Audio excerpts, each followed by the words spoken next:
right, good evening. Welcome to the Planning Commission meeting of Monday, February 24th, 2025. I now call the meeting to order.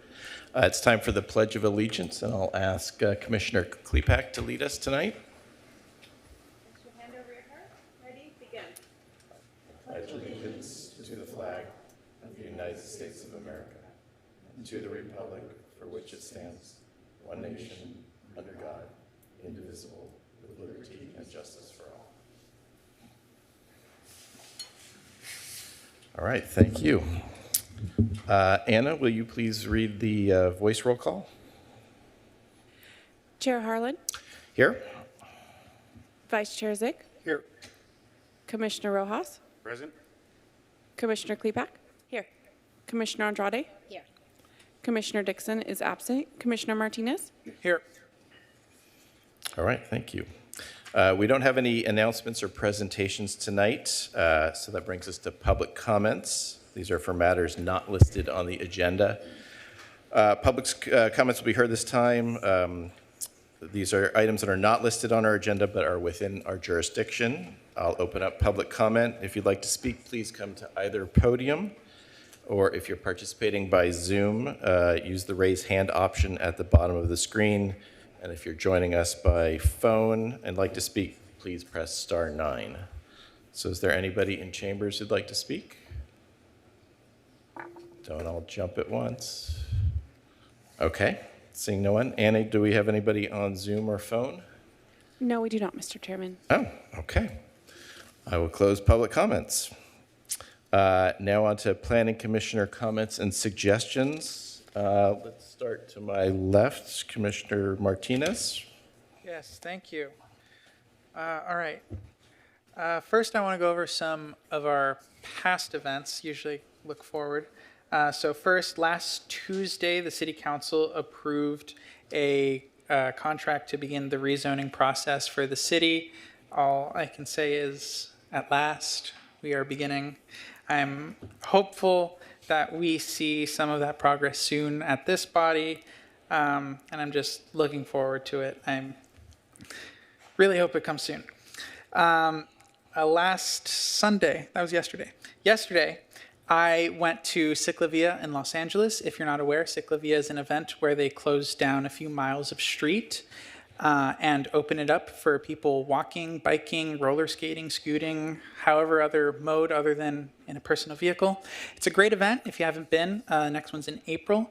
And I think the city has money in our budget to do an event like it. So I'm hoping we can do that soon. I know Irvine already did theirs and is going to have another one in May.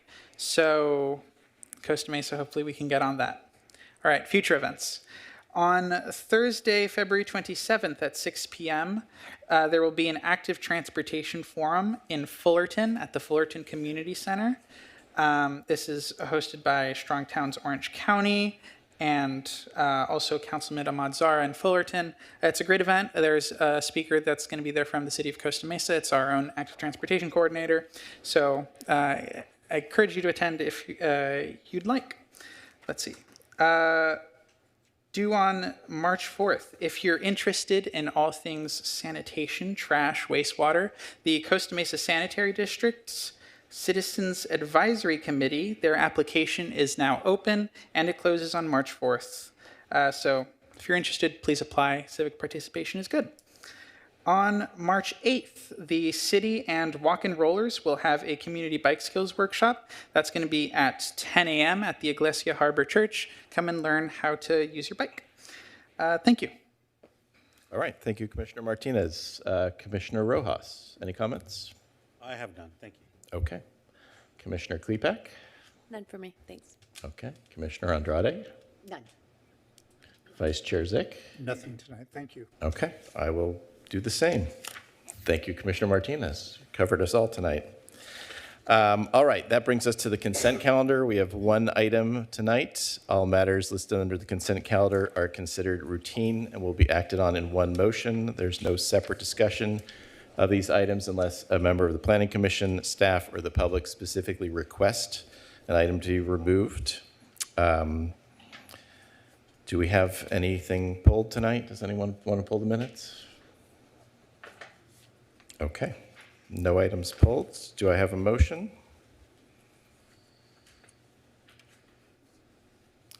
Motion by Commissioner Zick, Vice Chair Zick. A move to approve the minutes. Okay. Seconded by Commissioner Martinez. Let's call for the question. That motion carries 6-0. Okay, great, thank you. We have 3 public hearing items tonight. Staff has requested that we rearrange this so that public hearing item number 1, the ADU, will be heard at the end. So can I get a motion to do that reorganization? I'll make a motion to move public hearing number 1 to the end of the meeting. Okay, we have a second? Second. Second by Commissioner Martinez. Let's call for the question.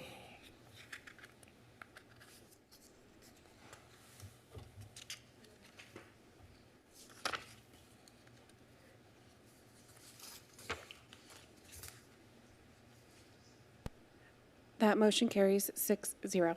Okay, thank you, commissioners. So let's move on to public hearing item number 2. Anna, would you please read the title?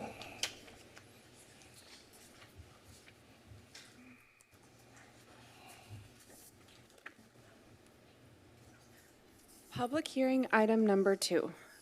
Appeal of the Director of Development Services determination that conditional use permit PA-21-23 to establish a cannabis storefront located at 1687 Orange Avenue, Kings Crew, has expired.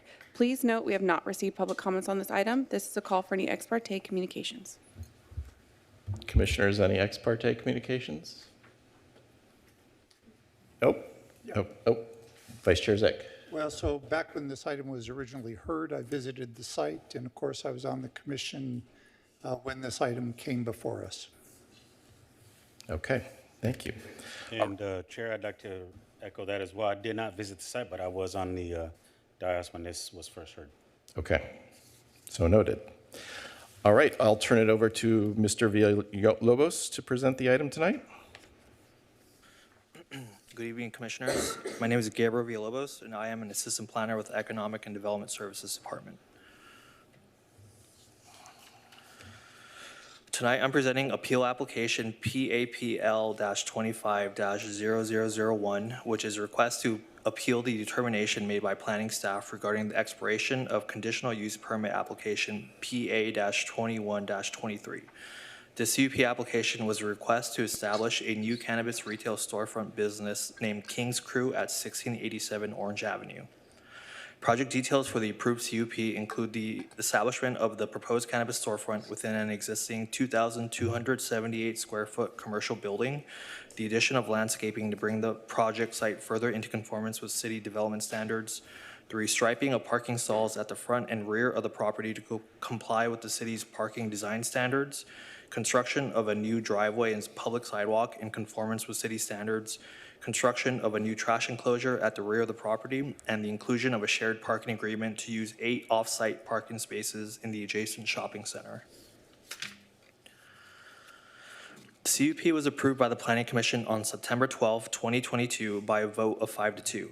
The appeal period for the PC's decision concluded on September 19th, 2022, with no record of any appeal applications being submitted. Records indicate that building permit application BC 23-00238 was submitted 8 months after the PC approval on May 1st, 2023. The plan check went through 4 rounds of review prior to being tentatively approved by city staff. And in May and June of 2024, Building Division staff reached out requesting copies of the final sets of plans for approval stamping. There is no record of any further action taking place after this point. As such, the building permit was never formally issued, and on September 19th, 2024, 2 years from the date of the official approval, the CUP was deemed officially expired pursuant to Section 13-29, subsection K2, of the Costa Mesa Municipal Code and condition of approval number 2 of said approved CUP. On December 2nd, 2024, planning staff issued a formal notice of expiration to the applicants. This appeal application was submitted within 7 days of the date of the notice of decision regarding the expiration determination. Section 13-29, subsection K2 of the Costa Mesa Municipal Code specifies that the CUP approval would become void if one of 4 actions listed above is not taken within 2 years of the date of approval.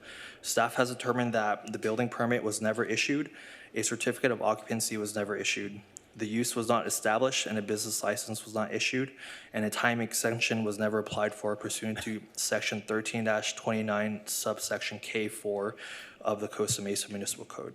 As such, the CUP was deemed to be expired as the approval was never exercised. This appeal request is to determine whether or not the project is officially determined to be expired as required through the zoning code and conditions of approval. The applicant's request is due to hardships endured during the development process related to utility issues to the project site. Staff's recommendation is based solely on the dates mentioned and the provisions allowed for by the zoning code. Staff's review of this request is strictly limited to whether or not the CUP approval was correctly deemed expired as specified by the zoning code.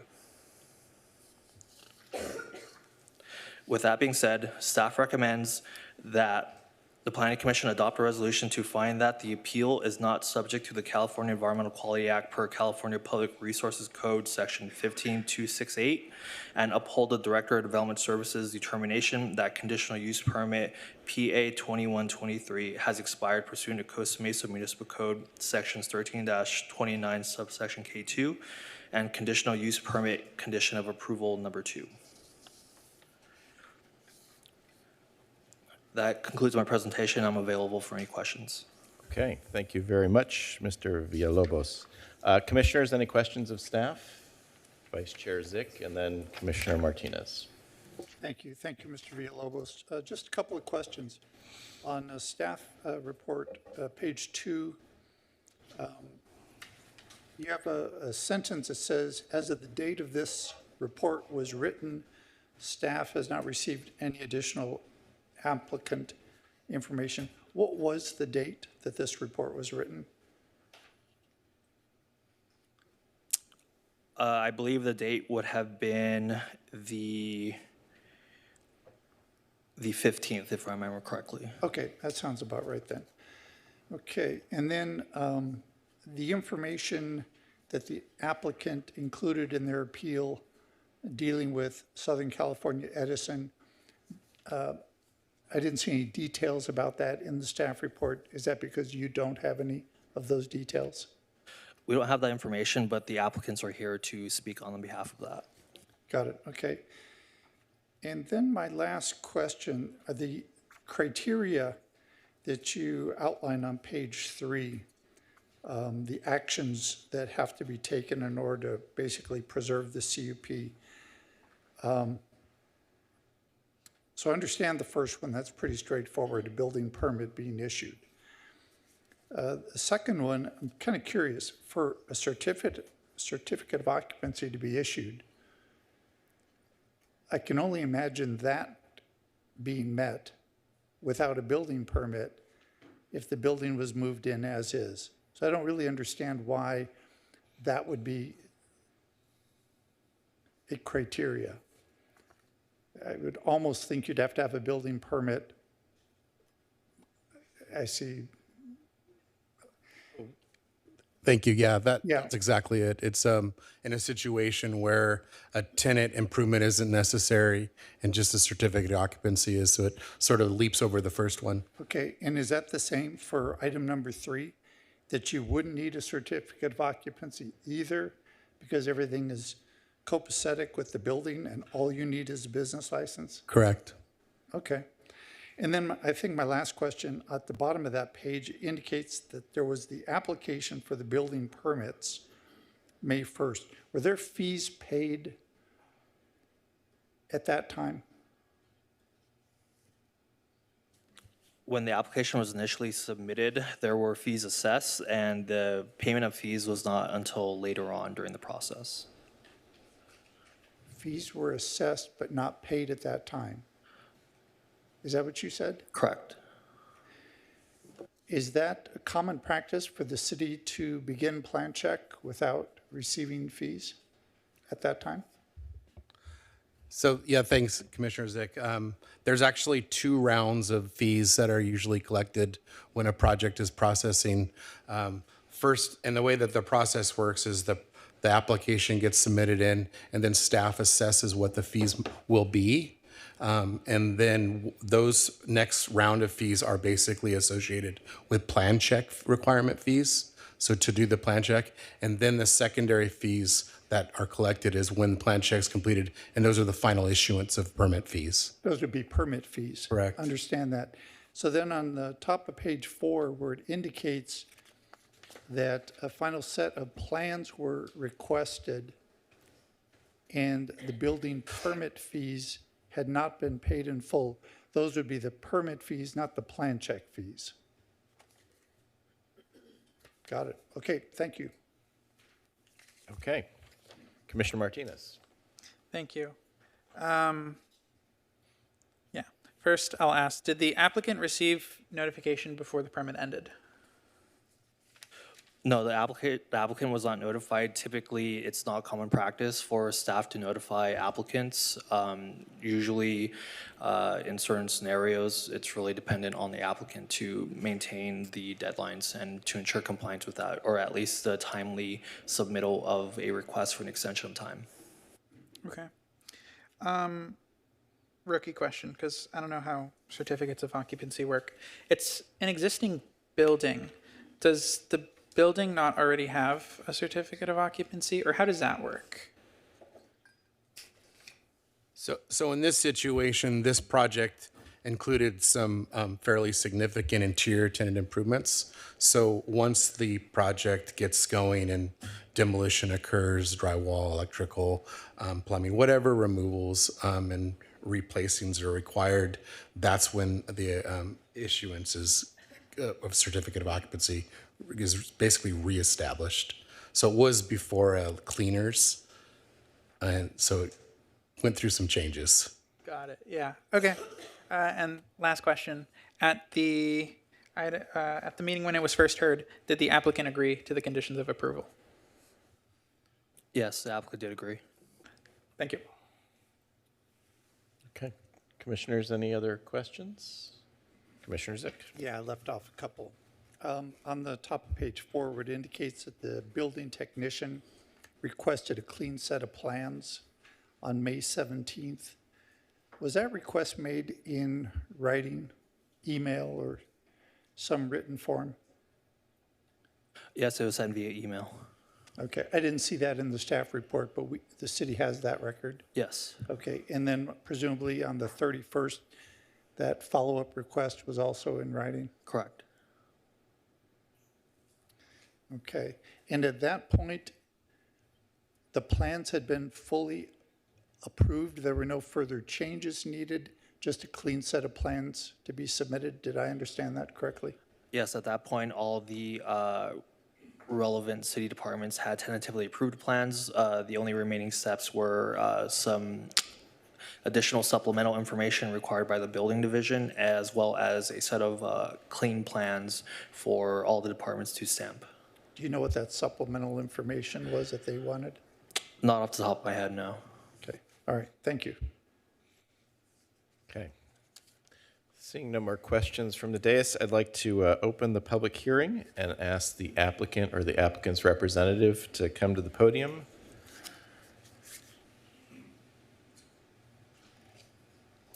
And can you state your name for the record and then tell us if you've read the staff report and conditions of approval, if you agree to those? Oh, give me 1 second.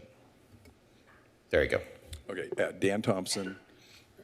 The question was, did we approve the conditions of approval? Yes, I mean, you're We appealing did, it. Okay. yes. Okay. And I think the staff report maybe lacks some information. So I'm, Chairman Harlan and Planning Commission members. I'm a partner in Gold Floor and King's Crew. In addition, at the city, we have probably constructed, 25 houses, Ray, through the last, 10, 15 years. under my home building company called Mastercraft Homes. And just a bit of quick history. We at Gold Floor are responsible for missing the 180-day appeal period. And I want to make that clear as we go through this process. There are other circumstances. Unfortunately, in first couple days of September, my young brother-in-law passed away unexpectedly. And he was the project manager for this project. And as a result, we literally just missed that 180-day appeal period. Ray and I have constructed almost 2,000 homes around Southern California, millions of square feet of commercial space, and this is the second time in my life that a circumstance like this has existed.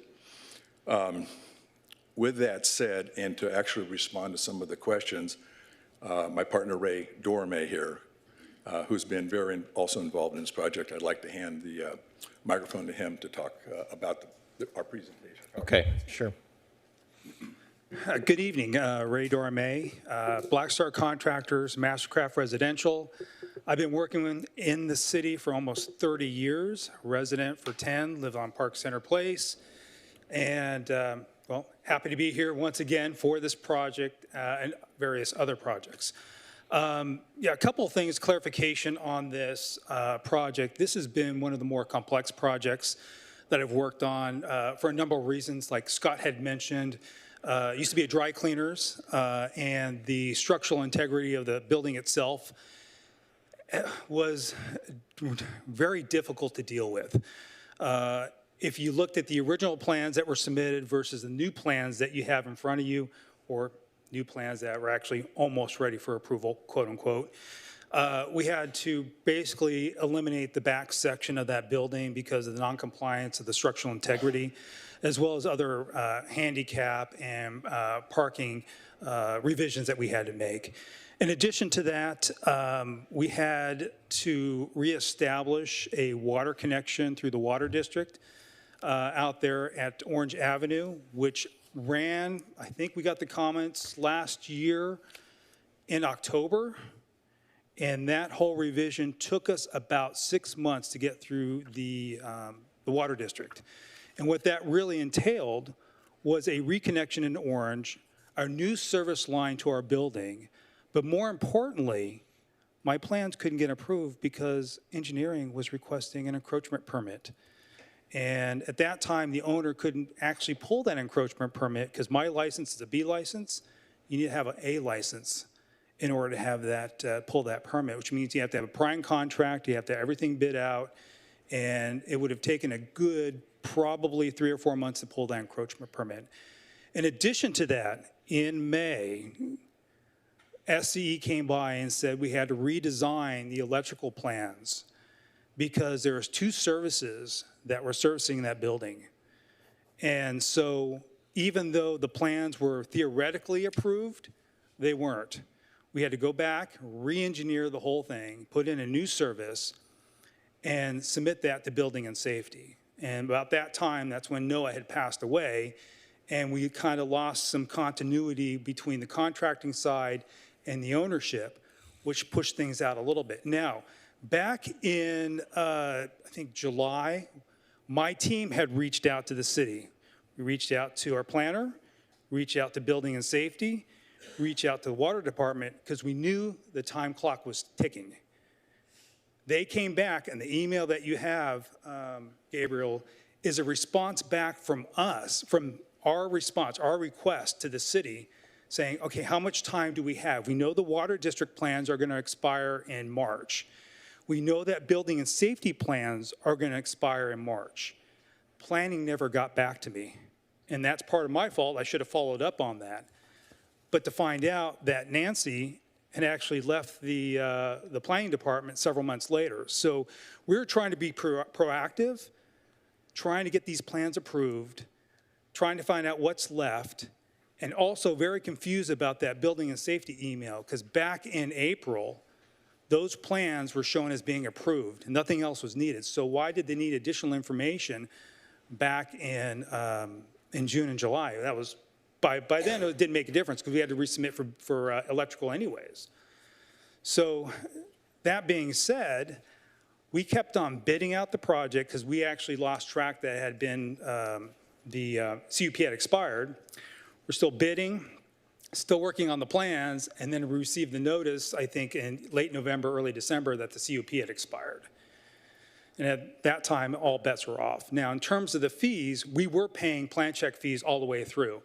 There were checks being cut regularly to backfill the shortness and the shortfall of the fees. So we were continuing working with building and safety. Engineering had additional fees that had to be paid, and we were pretty close on pulling that permit. But again, everything expired. Okay, thank you very much. Commissioners, do you have any questions of the applicant? Vice Chair Zick? Thank you. Thank you, Ray and Dan, for your comments. I'm happy to see that you've had a tremendous amount of experience working with the city. Had you not had all that experience, I can imagine the process might be mystifying to a newcomer. But to you, I imagine it's second nature, and you have a great deal of experience with the process. My first question for you has to do with this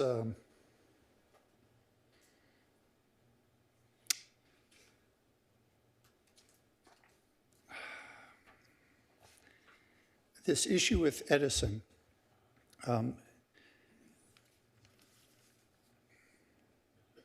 When you were first requested from the city for a clean set of plans on May 17th,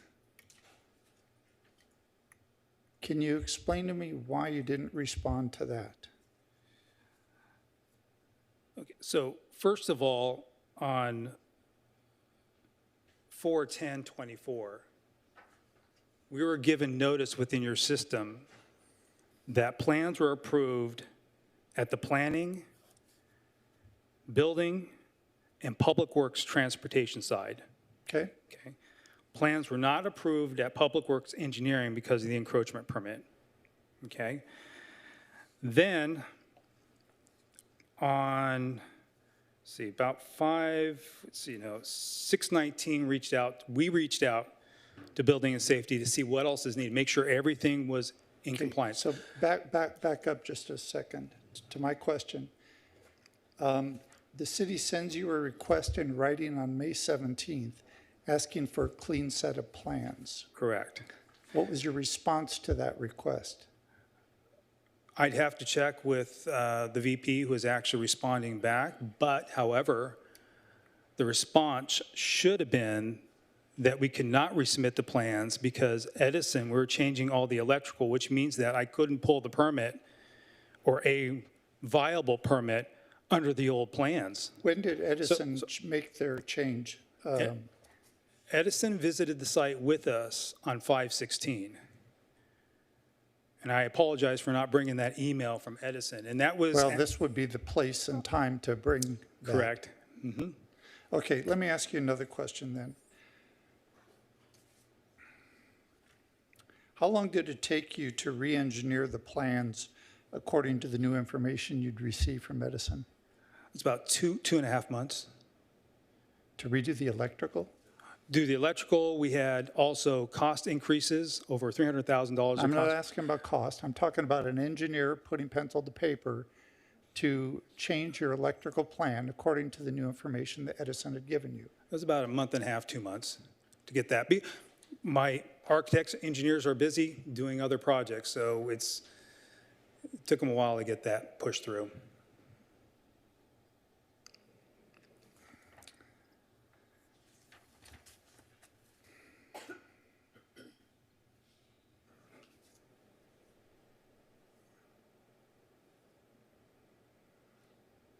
Okay, no more questions. Thank you. Okay. Okay. Any other commissioners? Okay, I have just 2 questions. So how long would it have taken from the moment Edison, this is in mid-May, I guess, noted that the changes needed to be made. How long would it have taken for you to get to final city-approved plans? That would probably be about, say, an extra 3 months. The way Okay. plan checks were going, yeah. At Okay. that point in time, and getting clearances. And at any point, did you inquire of staff of submitting a request for an extension? We, from a building and safety standpoint, yes. And that was the reason for the call back in June, to say, okay, did we have, because what we filed under the old code, 2020 code, and we didn't want that to time out, because then we'd have to re-engineer everything to the new code. So we're trying to make sure everything was done with the old code. If that makes sense to you. I'll have a follow-up So with in staff on terms that. of the CUP, no, that wasn't on our radar. Okay, so you didn't file any extension? We didn't, no. Okay. We would have if we would have heard back from planning. Okay. All right, that's all I have. All right, thank you Right, very thank much. All right, open it up for public comment. Anybody from chambers want to speak on this item? Seeing none. Anna, do we have anybody on Zoom or phone? No, we do not, Mr. Chairman. Okay. All right. Commissioners, any final questions of staff or the applicant? Okay, I'm going to close the public hearing.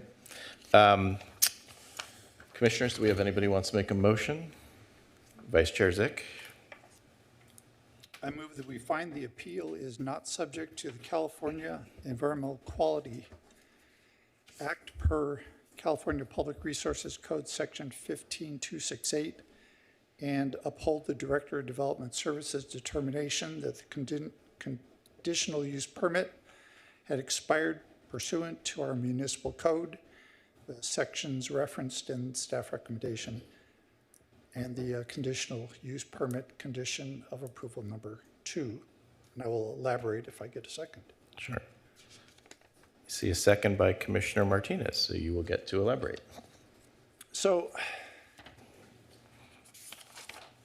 in my background, I have a tremendous amount of project management experience. And I think anybody in the development world probably does too. And when there are critical dates, critical milestones in a schedule, typically you move heaven and earth to meet those, or you understand what you can do to negotiate, change, or revisit those. The condition of approval number 2 was pretty crystal clear as to the process and the timing for making a request for a time extension. August 19th to November 19th, 3-month window. The information about Southern California Edison, it's interesting to me, the details of which might not really be relevant. But we don't even have the details in the public record, so I can't even consider that.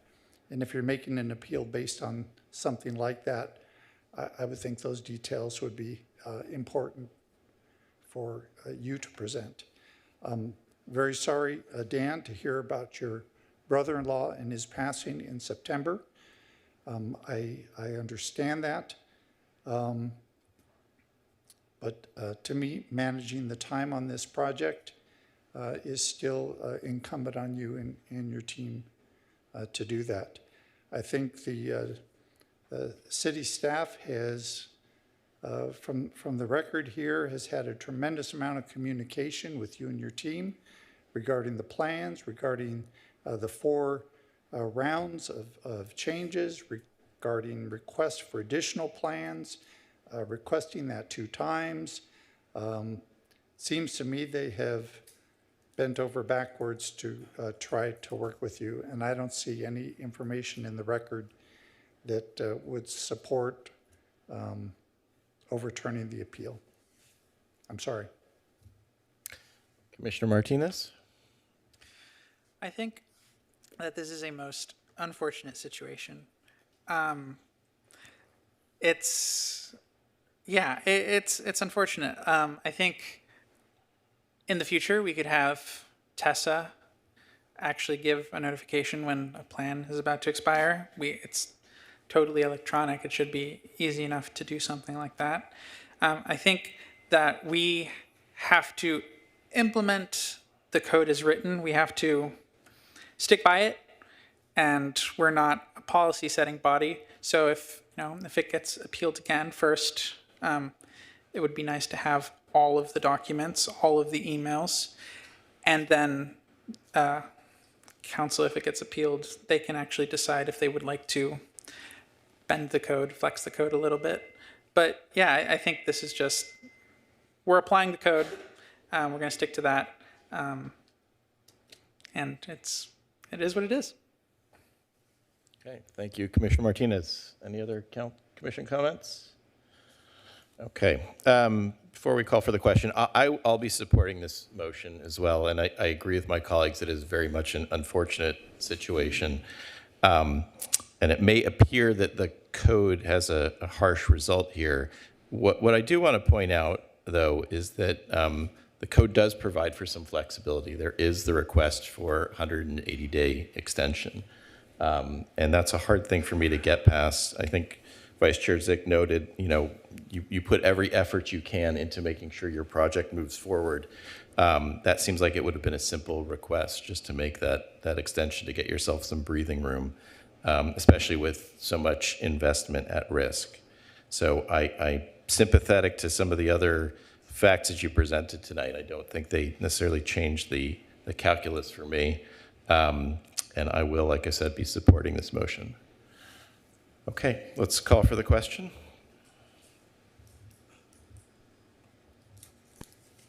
That motion carries 6-0. Okay, that decision is final unless appealed to the City Council within 7 days. Thank you. Okay, Anna, could you please read the title for public hearing number 3? Public hearing item number 3, conditional use permit PCUP-24-0011 for a retail cannabis storefront business with delivery, Green Mart, located at 1912 Harbor Boulevard. Please note we have received public comments on this item that have been provided to the commission and made a part of the record. This is a call for any ex parte communications. Commissioners, any ex parte communications? Vice Chair Zick? I visited the site. Okay. Commissioner Andrade? Yeah, visited the site and had some email communications with the applicant back in '23. Oh, okay. All right. I did not have any ex parte communications, but before we continue us on this item, I'm going to be recusing myself from this item. And the reason for that is I don't want there to be a conflict of interest. I've represented one of the partners in the management company on a separate legal matter. And so I'm going to turn it over to Vice Chair Zick to lead this item. And I promise I'll return afterwards.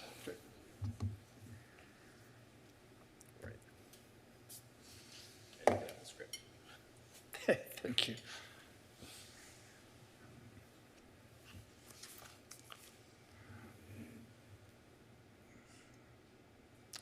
All right, Ms. Halligan, I'd like to turn it over to you for your presentation. Thank you. Good evening, Vice Chair Zick and Commissioners. I'm Michelle Halligan, Senior Planner with the Economic and Development Services Department. The item before you is a request for a conditional use permit for a retail cannabis storefront known as Green Mart. Costa Mesa has approved 26 CUPs for retail cannabis storefronts. 12 cannabis storefronts are open, shown in green. The 14 other approved CUPs are either under construction, in plan check, or they have not submitted for plan check, shown in purple. The project being presented tonight is shown with a blue dot and outlined in blue. The applicant successfully completed the initial phases, which include the pre-application, where the location is verified, the cannabis business permit application, and then proceeded to the CUP application phase. If the CUP is approved tonight, their next step would be obtaining building permits. Here's the project location and zoning district. The proposed storefront is located at 1912 Harbor Boulevard. This is in our C1 local business district. Here are some photos of the existing conditions at 1912 Harbor Boulevard. The photo on the left shows the building facade facing harbor, and the photo on the right shows the alley in the rear facing south toward Triangle Square. The back of the proposed storefront is the off-white building on the right. This is the proposed site plan. There is an approximately 2,400 square foot building and surface parking. The property shares a surface parking lot and alley-loaded parking with 5 adjacent parcels. This is the proposed exterior. The applicant proposes to improve the site by restriping their specific parking lot, adding landscaped planters, reconstructing the drive approach to be consistent with public works standards, removing an unpermitted enclosure, constructing a wrought iron fence, and adding a bike rack. The proposed floor plan includes 2 distinct areas, a public area shown in green and an employee-only area shown in red. The retail sales area includes the lobby where customers would have their age and identity verified, and once granted access, they could enter the retail sales floor. All customers would exit through that same door. The red areas of the building are access controlled, meaning that only employees with proper security clearance have access. All product loading and unloading would take place under video surveillance on their site and then carried through the limited access door. The applicant provided a detailed business plan that was evaluated by the city's cannabis consultant. It is not attached to the report because it provides proprietary details. The business plan describes the owner's professional experience, proof of capitalization, a pro forma, and day-to-day operations, among other topics. The applicant also provided a professionally prepared security plan that was evaluated by our cannabis consultant. They determined that appropriate security measures were included to address both local and state requirements. There are more than 45 standard conditions of approval for retail cannabis storefronts in Costa Mesa. Some of the examples include odor control, prohibiting on-site consumption, and there are age restrictions for both customers and employees, and a cannabis business permit must be renewed every 2 years. So as with other cannabis storefronts in Costa Mesa, there are some site-specific conditions of approval. So here, there's a condition requiring specific site and building improvements, such as adding landscape planters, fencing, and a bike rack. There's a condition requiring parking lot signs related to being quiet and considerate of neighbors. Another condition would require staff, as well as the security guard, to periodically monitor the parking lot, and as well as a condition prohibiting parking, loading, and unloading in the alley.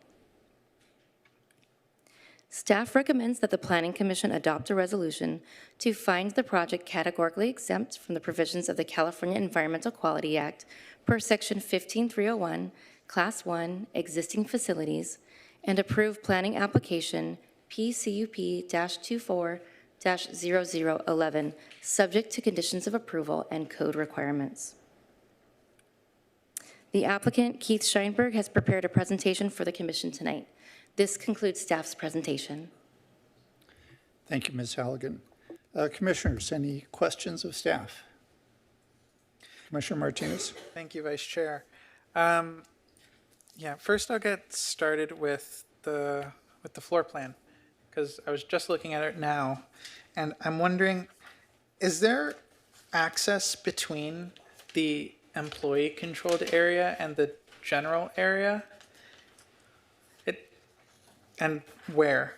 Because it looks like it's either walled off or behind the counter. Thanks for that question, Commissioner Martinez. Let's go back to that slide. I know the labels have been removed, but here you'll see the counter acts as a barrier and there's a wall behind it. It's hard because I've got the red and green lines on top of it, but there would be barriers between the public area and the employee-only area. Yeah, but can you get through the counter, I guess is my question. from one side of the counter to the other side without, yeah, first I'll start with that.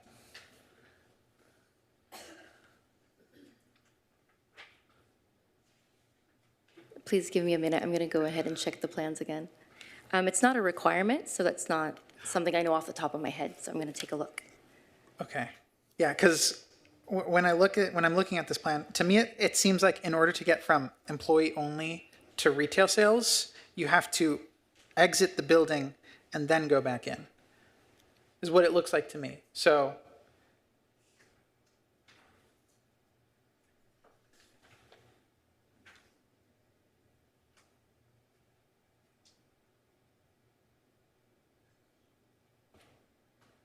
Commissioner Martinez, it does appear that way unless there is like a pony door as part of the sales area where you see their point of sale systems, but I can't tell from this plan if that would exist or not. okay, applicant, please be ready for that question. Okay. General condition of approval number 32 is about it's about art and it's about murals. Has the applicant indicated an interest in having a mural on site? This specific applicant has not expressed an interest in a mural. They were interested in exploring some ideas like perhaps a living green wall, perhaps a fake green wall. And what we've seen with other cannabis retail storefronts is that starting in 2024, the Planning Commission asked for them to bring those creative ideas back. So if this applicant chooses to move forward with, maybe it's not the plant wall, but it's a mural, I included that condition of approval that has applied to other storefronts. Okay. Wouldn't some of our other conditions of approval regarding cannabis imagery and how you should not have that cover a mural? In theory, yes, but the planning commissioners actually proposed this condition. It did not come from staff originally. So back in 2024, there was some concern that the Arts Commission would obviously be so focused on art that they might not understand the detailed nuances of our conditions of approval and code related to cannabis. But you have the discretion to edit, remove, and add conditions of approval tonight. Okay. I think operational condition number 12 is regarding impeding traffic circulation. I just want to make sure that that means that all kinds of traffic, including bike traffic, is not impeded. So a delivery vehicle can't just park in a bike lane. Commissioner Martinez, that is correct. So we are applying it broadly. And the condition also states that the vehicles must be parked in a safe manner, and so parking in a bikeway would not be a safe manner. Good. These delivery vehicles, do they have to have any, should they have identifying markings so that you can tell that they are what they are and so that you can report them if there is an issue? Thank you for that question, Commissioner. The state actually requires them to not be marked. So there will not be any markings indicating that it is a cannabis delivery vehicle. Okay. So if there is an issue, how would people know? Commissioner Martinez, our police department has run into this before. It typically involves a traffic stop or complaints related to moving violations. So it's not necessarily something that planning gets involved with, but we are aware, and we have been hearing from PD that every once in a while they are able to locate these vehicles for various reasons. Okay. Could you go back to slide 7? Yeah. So you can see on the parcel for the parking, the rightmost parking stall is where I think on the plans they are proposing the bike rack. So I wanted to ask how cars will be prevented from being in that space, especially since on here it looks like it'll just be an extra wide parking space. Thanks, Commissioner Martinez. When the applicant's architect looked at restriping only their property, they found that there was an excess of 6 feet that they would not be able to use for parking. At this time, they haven't fleshed out the full ideas, but if the CUP is approved, they would be designing bike racks in that location. I found some other opportunities on the site for bike racks, but that's where they're leaning toward. So if approved, they might have to have bollards, but there's a variety of designs they could use to make sure that those bicycles and bicyclists are safe from vehicular traffic. So if we approve the resolution as is, would that be a requirement? Like, will they have to make sure that a car can't be right up against a bike rack? Or do we have to amend it so that that is the requirement? Let's see. So Commissioner Martinez, right now, the condition of approval just states that they have to provide a bike rack. It does not give design details. So if you want, you do have the discretion to edit the condition of approval to be more specific. Okay. Yeah, with that said, we definitely would look for how it applies and how it would interfere with parking, or how parking might interfere with it. So then necessarily needing something like that, I don't think it's required. However, if the commission felt it's important, that certainly could be added, like Michelle mentioned. Got it. Okay. And last question.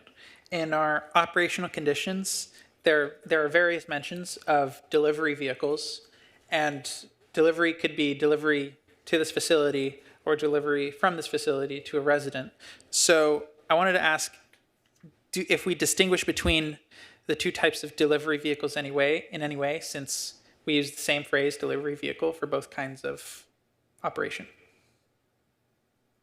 So Commissioner Martinez, when you read delivery vehicle as a condition of approval, that's specific to cannabis delivery to and from customers. When we're talking about vendors and vendor deliveries, those are about shipments being taken to the storefront. But in general, you will see a variety of trips related to this use. Okay. I see. So in operational condition 13, it says delivery / vendor vehicle loading and unloading. So I see it says vendor vehicle, but then it also says delivery vehicle, which means this is for residential deliveries, which means all of these other requirements like surveillance camera and close proximity of an entry door also applies for residential deliveries. No, that's not the case. We would not be able to control where the residential deliveries take place. The state does not allow us to do that. But what we do have under our control is when delivery vehicles, whether they're vendor vehicles or the delivery vehicles for the business, when they are either loading or unloading at the facility, we have the ability to condition that they must be under camera and that they must be located on this site. Yeah, that's what I thought. That's why the phrasing there is confusing to me. Also shows up in some other places, but that's fine. Those are my questions. Thank you. Thank you, Commissioner Martinez. Appreciate your questions. Any other questions of the commissioners? Yeah. Commissioner Andrade? Yes. You mentioned in your review about there's as part of the process there's a usual kind of background check, insight into the professional experience, and so I'm curious if in that process did any of this information that we received or public comment that we received about from the city of Newport Beach pop up in your review?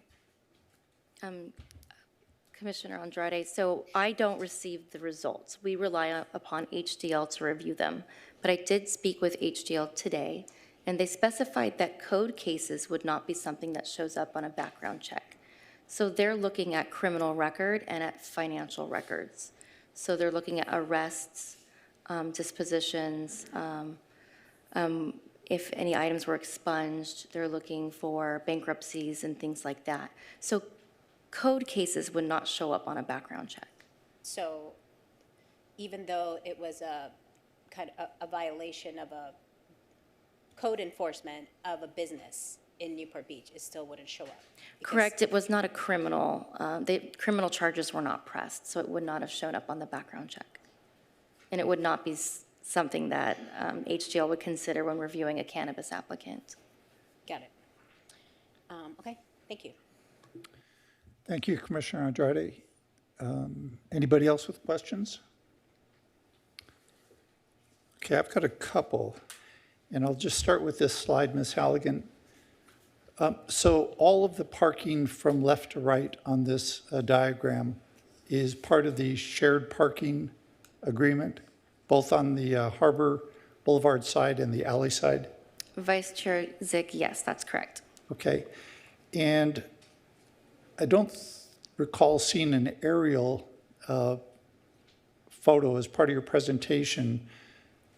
It might be a little bit Oh. hard to see because of the yellow on top. No, that's pretty good. Okay, so on the left side of the screen, at the very top, right adjacent to 1926, do you see that car that is parked parallel to Harbor Boulevard up against the sidewalk?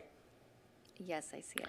Okay. I noticed a whole series of cars parked in line there, and I was curious if that configuration of parking conforms with our, I guess, good engineering practice, maybe our parking standards if we address that sort of thing in the city. I visited the site many times during this process, and I did see vehicles choosing to park there, but they were not official spots. They were making some choices there. Okay, that's what I thought. Okay, my next question, on page 4. Okay, so there's a slightly broader question, and I had looked this up on the city website. Here's what I'm wanting to know. Last April, when the city council approved changes to the cannabis ordinance, part of their consideration and part of the changes were that there was going to be a cap of 10 retail cannabis stores in the city eventually, but initially up to 35, and that was based on, at that time, maybe about 23 that had been approved and approximately 12 that were in the queue. I looked at the latest status on the city's website. It's a little outdated because it said November.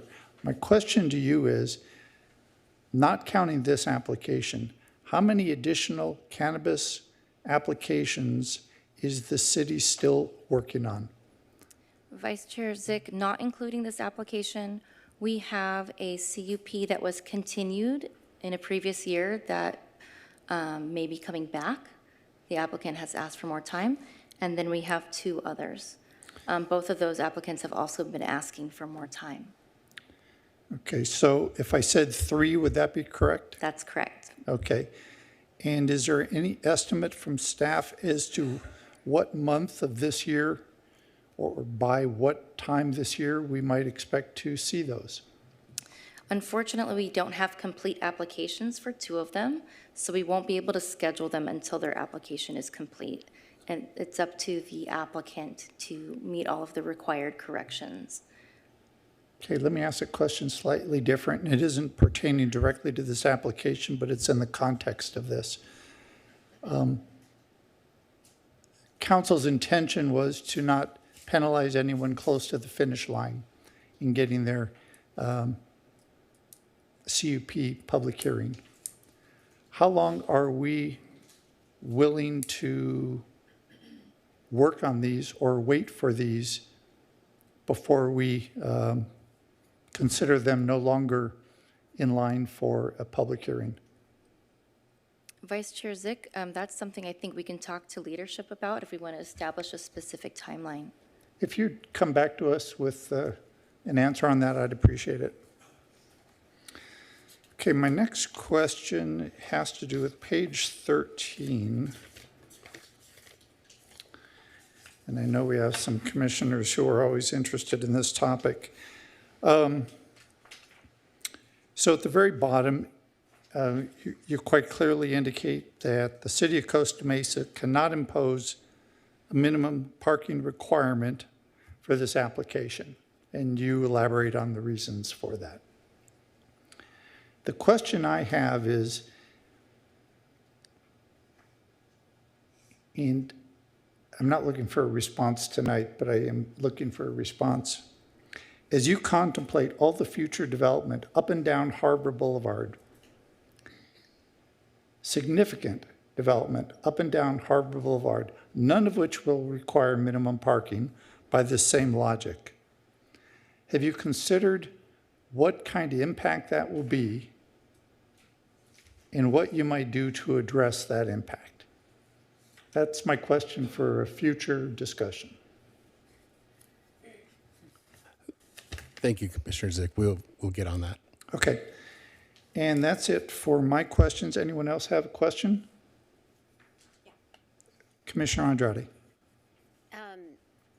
Just circling back, I mean, I know we're going to get that timeline, but those three that you mentioned that are pending, do those also have applied for extensions of their approved CUP? Yeah. So Commissioner Andrade, the 3 remaining do not have approved CUPs. Do not have it. Got it. So they're in the process of making edits, and then one of them was continued to a date uncertain. And so that could be coming back soon. Okay. Could you go on your slide, the one that has the purple and green dots?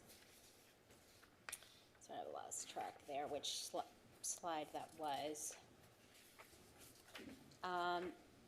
So, and this might be similar as what Vice Chair Zick has requested for future conversation, but based on the 13 applicants that have been approved and that are at various stages of opening, that would take us above the 30, or we're at 26, excuse me. So I guess what I'm trying to get at is, at what point would, I don't know if this question is more for leadership, would we take into consideration, land use policy 1.1, a mixed balance of housing and services, commercials, good? Like, at what point, based on all these purple dots and the green dots, all down Harbor Boulevard, Newport Boulevard, when is oversaturation? Like, when would we define oversaturation? So worth mentioning, Commissioner, there was some discussion clearly about, making a distance between cannabis stores. It was brought up by the commission during their review of both the first and second round of ordinance adoptions. And there was not any kind of requirement like that approved and associated with the ordinances in both situations. I will mention that it's not the requirement for the 3510 rule, which is basically the city staff or the city will review 35, but at some point when it gets down to 10, that'll be the ultimate ceiling for that. That 35 rule also applies to pre-application requirements. So for any application that's not in a current pre-application, that wouldn't be allowed to be brought into that 35. That would have to wait until the 10 actually occurred, and then below that. So the current application actually was in a pre-application phase, and it was brought forward through that. And Ms. Halligan, you might be able to add more. You're way better with the numbers than I am, but how many? I think there was 6 pre-applications left, or was it less than 3? I think you're thinking of the cannabis business permit applications. Okay. So they had gone beyond the pre-application phase and were in the cannabis business permit phase. So this is an example of one of those that made the cutoff before the amendments to the code. And then we have had some applications drop off, so we will not be reaching the 35, but the way our code stands is that we will only be processing those that were beyond the pre-application phase at the time of those amendments. I hope that helps. If not, we can work on clarification some more. The good takeaway of that is we won't be reaching the 35. So. Yeah, I guess it, similarly as a follow-up, I think, especially if we're still looking to see a couple of other applications, to get it, and maybe this could, I don't know if this needs to be a public session or just to kind of give us a general update on where we are in the layout, what has fallen off, what is still in the process, so that we truly have the bigger picture.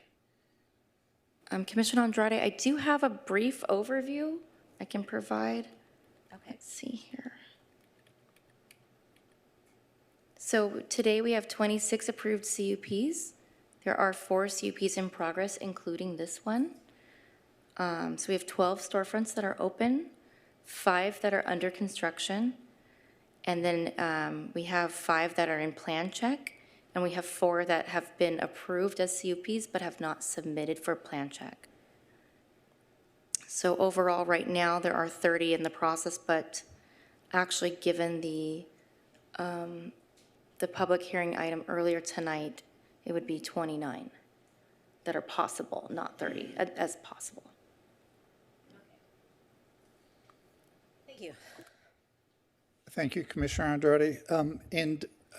Just following that up, if staff could come back to the commission with the addresses of those 3 applications that you're working on, I'd like to make sure we have that firmed up. We know what is out there. Thank you. All right, I will open the public hearing now and ask whether the applicant or the applicant's representative is present. And if you would please come up, state your name, and can you tell me if you've read the staff report and the conditions of approval, and do you agree with them? Yes, I have, Vice Chair. My name is Keith Scheinberg, and one of the silent partners, kind of the legal advisor for Green Mart. Did you want me to go through this? The floor is yours. Thank you. So we've been in this process for about 4 long years, very expensive years, waiting for this day, so we're very excited to be here. Slide.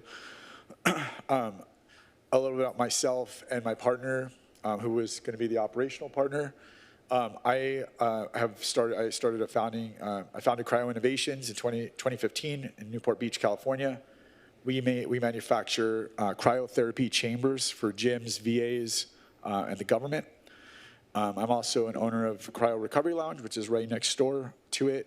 We do a lot of recovery stuff for our first responders, a lot of rehab stuff for veterans and people that are injured, realistically. So we do a lot of good stuff in there.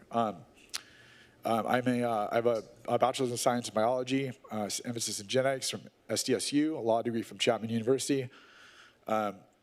So to kind of use that to formulate these other businesses that we had started. I had a research grant from Johnson & Johnson, securing grants for a synthetic blood prototype for surgery.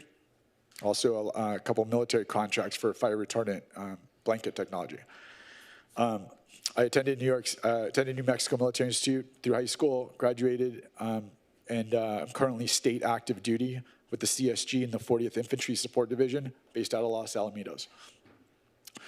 My partner, Mike Mars, is also very developed in this industry. One of the leaders, just completely. He's had over 15 years of experience, multiple industries, founding cannabis brands such as Evergreen Management, Sauce Essential, Paragon, MKM, and a bunch of others. He's the founder of Dime Industries. They were developed in 2016, one of the largest vape cartridge companies in the United States currently. He has expanded operations from California to 9 different U.S. states and Canada. His diverse business acumen within this space is very profound. I've known Mike for a long time. He has not only the capability, but the ability to expand this industry, both within what we're about to do as well as his other businesses. He's also a cannabis licensing expert, securing a bunch of cannabis licenses, a bunch of high-profile brand collaborations, and just driving success throughout this industry. Slide. I guess you guys have seen the proposed location, 1912 Harbor Boulevard, located Harbor Boulevard and 19th Street. It's about 2,400 square feet, standalone building. We do have a couple of neighbors, 420 Central, which is on the same side of the street as we are, and High Seas, which is across the street. A very busy 6-lane street that takes about anywhere from 5 to 10 minutes to get from our place to across the street with lights and everything else. So, but surrounding businesses within our center, carpet, flooring, dog grooming, coffee shop, hair salon, cupcakes, massage, all of which I have contacted and communicated with, most of which, no real conflicting uses to our proposed use. Slide. This is the beautiful building that currently exists. I'm sure you guys drive by this daily and are very pleased to see this, but we're going to try to make a couple improvements on this building that I think has been empty and pretty much dilapidated for the last 10 years, close to 10 years, I think. Slide. So this is the new proposed facility, just bringing it up to standard, bringing it up to codes, just providing a nice, clean environment. We have, actually, let me go to slide, Michelle, please. Thank you. Oh, forward, sorry. So proposed layout and delivery locations. I think this is, Commissioner Martinez, I'm not sure if this is what you were referring to. We will have 2 spots that we are going to be using for both vendor deliveries and our own personal deliveries for residents. These spots will not be dedicated. They'll just be called in 30 minutes before the truck will be arriving for our vendors or the deliveries, and one of those 2 spots will be reserved by our security out front for that vendor delivery or the delivery for our delivery vehicle. Hopefully that explains that part of it. We will be providing all of our, I guess we can go out. We're going to, next slide. So we're a little bit different of an operation. We just opened a store over in Santa Ana, doing very well. It's a very friendly, fast-paced environment. We do not have, I want to say the Mac store kind of feel that a lot of these stores have. So I feel like we are going to be providing a lot of different type of product that these other stores wouldn't have, because this is going to be an in and out kind of space. We're not camping out. We want them just in, getting their stuff and leaving. But because my partner has a lot of his own personal brands he's going to be putting in here, as well as stuff that's just not offered in any stores that I've seen or that are local within Costa Mesa. Slide. So like I said, just a real simple look, feel. It's not, this is not a Mac store. So we're gonna kind of provide both high-end product and ease of convenience of purchase. Slide. Me personally, I've been a homeowner and resident for 25 plus years in Costa Mesa. I've owned bought and sold over 6 properties within Costa Mesa. Been my home for a long time. I've been within my tenure of Costa Mesa, I've ranked top 103 most influential people 2 years in a row through the Daily Pilot for our community and charitable events that we have thrown in a couple of our locations. I've been on numerous committee appointments throughout my Costa Mesa residency. In giving Costa Mesa support, I do a lot of, in terms of Costa Mesa Newport Beach first responders, it's very important to me. Being state active duty, I love the fact that I can have the opportunity to give back to the people that are working in first response and the people that are saving lives, and we provide them free services at my other business, Cryo Recovery Lounge over on Monrovia. We also are one of the largest donators of the Costa Mesa Fire Department toy drive each year. I think we had 2 full trucks for both years, this year and last year. Slide. And we love doing that, by the way. I went to most of my neighbors that were open. There's two locations that are not open in the mall adjacent to us, which I think you're going to hear about from tonight, and that's also in the letter that you guys received. I think it's Flint West. I approached all of those tenants, none of which I approached had any issues with us whatsoever. And this is a letter that I brought to all of our neighbors. We had one resident that was worried about a parking scenario, but I clarified that we will have a full security guard full time. So if he sees someone parking in another location, our security guard will tell him to park in front of our location and make sure that parking is regulated. I think it's a very simple solution, but he seemed very confident with that.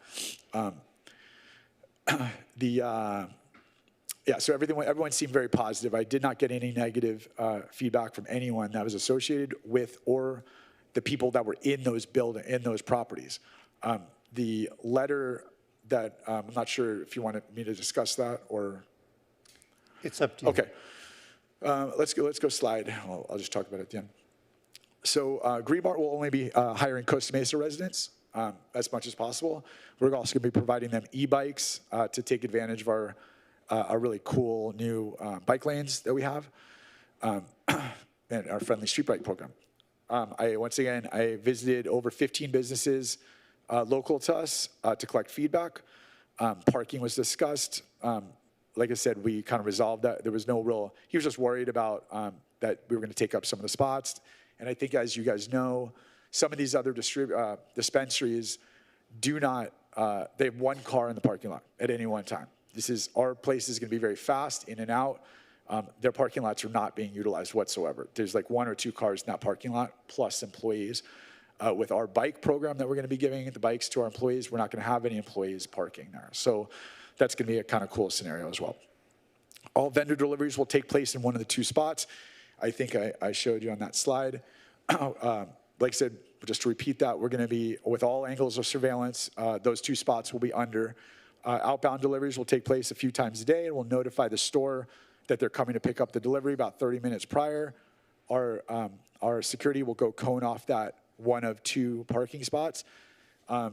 They get in, they get out, and the parking spot is available for everyone else. We just labeled 2 of them just in case one is being used. So let's see, and then bike rack, as I think Commissioner Martinez was talking about, or I think that will be in the front with that extra 6 spots, 6 feet of space. Slide. The competitive advantage that we have, like I said, I am pretty much just a strategic partner. My partner is one of the largest, manufacturers and in this space, and he has infinite knowledge of this space. I'll admit that I completely don't have full knowledge of this space, but I am a strategic partner. So luckily, I brought in the best of the best, and we're going to have a great operation. Like I said, it's going to be very fast-paced. There's not going to be camping out. I'm sure you guys have driven by King of Barbecue and noticed there's always campers out there. I can't get them out of there. And it was really frustrating during the last 4 years that we've been trying to handle that. I've had guys living in there change the locks on the doors. It's just been a nightmare. So I'm glad that we can finally get this building up to code and up to speed. And like I said, because I live here, I drive by it every day to work. So, yeah. And let's see, next slide. Also, contributions to Costa Mesa. Because I've lived here for so long, I'm going to provide high-quality products, expertise, and guidance for responsible consumption, support a local community and nonprofits. My partner and I are very in tune with donations and charities and stuff like that, as well as promoting wellness, education, and social responsibility for cannabis. Beautification, modernization of the existing building. That's, I think, doesn't really be explained. Support of the local businesses. I've talked to all of, pretty much, I want to say 95% of everyone surrounding us who are very happy to have us. They said good luck. No negative feedback that I got, with an exception of the parking. We are very proactive in terms of cross-collateralization or cross-promoting and collabing with the local businesses. Obviously, tax revenue, I don't need to go into. Job creation and training, I'm really excited that we're going to be able to provide jobs for Costa Mesa residents. I don't think specifically, I'm not sure if anyone else in this space specifically hires Costa Mesa residents, but I'd like to be able to provide back to my own city. Community events and education. We will be hosting events, not at our location, but as part of the other locations that we have, to kind of help with workshops, seminars, and to promote awareness and responsible use. Slide.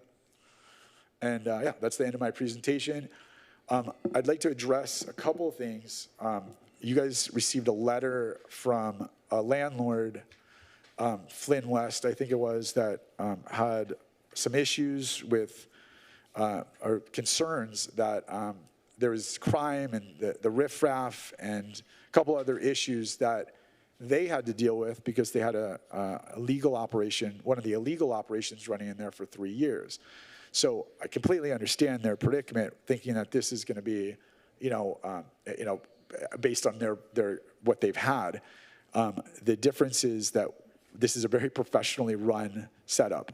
This is not, a fly-by-night operation. So we're really excited about that as well. So the other businesses that were mentioned in that letter to you, I've talked to. There's no problems with them. I think the people that El Dolce, guys, he's very excited to have us there. The Boba place I've talked to, lady was very nice. She was excited to have us there, to do cross-marketing with them. So I just think that letter was a little deceiving in terms of what actually those tenants think of us after doing my community outreach to them. And hopefully, like I said, we're here to be a good neighbor. So that's where we want. Keith, thank you for the presentation. Is your partner Mike here, just by raise a hand right there? Okay, thank you. All right, commissioners, any questions of the applicant? Just Commissioner Martinez. Thank you. All right, I'll get started with the floor plan. Sure. Can you explain how you get from the employee access area to the retail sales area? Sure. Actually, can you pull, Michelle, can you pull that? So is that you're going to do from ours? So there's the doors, Rod. You want to help me with this?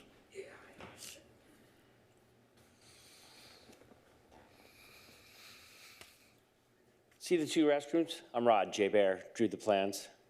The two handicap restrooms, there's a dimension there. I got my glasses on. That is open. It's an open 5-foot wide hallway. Takes you back to the kitchen area and then to the rest of the building. Yes. How do you get, okay, just from behind the counter to in front of the counter? Why would I do that? You're asking me to, yeah, I'm confused. How do I get from behind the counter to the front of the counter? Yes. Well, okay, what's going to be in this open area where, that big open area right there? It's, Customers. yeah, there's a pony wall at the end. Sorry, right there. And then in case, sorry. Hello, Mikhail Marzak here. So at the end, if you see the showroom area, and then there's the dotted lines, that's going to be your cash registers. At the tail end of that, there's going to be about a 3.5, 40-inch pony wall that you got to unhinge or open to get back there. And then that could also, in theory, give access to bathrooms. Okay, thank you. Yeah. So there will be essentially a door that is part of the counter to get from one side to the other side. Correct. That was it. Thank you. Yeah. That is what I was asking. So since it's employee controlled, employee access only, I'm assuming that door would have a, I don't know, a key card kind of thing. Correct. So Okay. if you look directly across from the bathrooms, there's another door. That's a secure access door right there. So there's a wall behind the register, right? Yeah. Okay, so anything as far as in the back, safe, vault, additional product is stored again through the other door across the way. So you'd need a key card to get back there, and also through the opposite end, also a key card. To get over the register, I mean, the register is going to be about the same height as this, and there'll be a pony wall so that people can come around and assist the clients coming in. Okay. Thank you.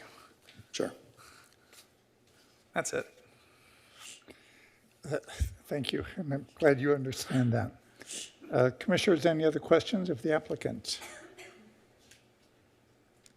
None? Okay. Thank you. I'll call you up. Thank you. I'll now open the public comment. If you'd like to speak to this item, please approach either podium. If you're on Zoom, please use the raise hand option.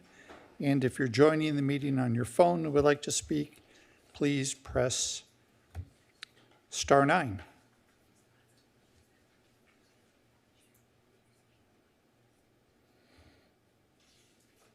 Yes, ma'am. Good evening. My name is Jill Welton, and I'm the Director of Leasing and Property Management for Flynn West.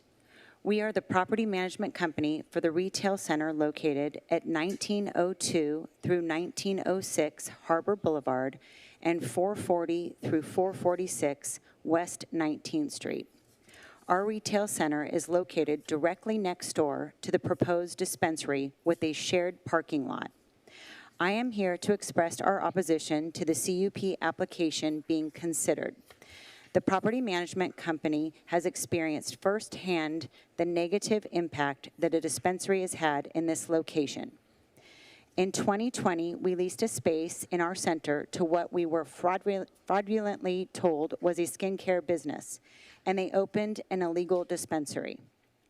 Albeit this was an illegal operation, this business wreaked havoc on the limited parking, caused excessive littering and loitering, brought homeless and drug users to the center, in addition to creating a marijuana odor that caused several of our tenants to become ill. We spent in excess of $300,000 in repairs, legal fees, loss of rent, and the loss of tenants in the process. We have serious concerns that history will repeat itself with a significant parking issue in our shared and very limited parking lot, late night visitors, and odor concerns.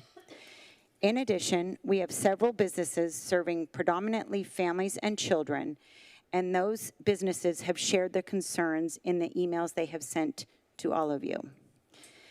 It is important to note that we had entered into lease discussions with a 7-Eleven operator in past years, and the CUP was denied by the city due to concerns about the negative activity it would draw to the center and the potential increase of homeless and criminal activity.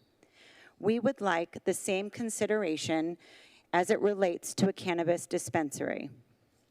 Side note, there is a huge cannabis retail store directly across the street from this location, not to mention 3 or 4 more located within a quarter of a mile of this proposed location. Are there not enough of these in a small area? Another major concern that we have is the property owner, Mr. Dave Ruffle, and his lack of attention and poor management of the adjacent center. As shown in the photos that I have brought with me today, we'd maintain our property in a first-class manner. The neighboring property has significant deferred maintenance, has not been updated or renovated in decades, and Mr. Ruffle does not appear concerned with homeless activity and homeless encampments that we have worked diligently. Thank you. Your 3 minutes.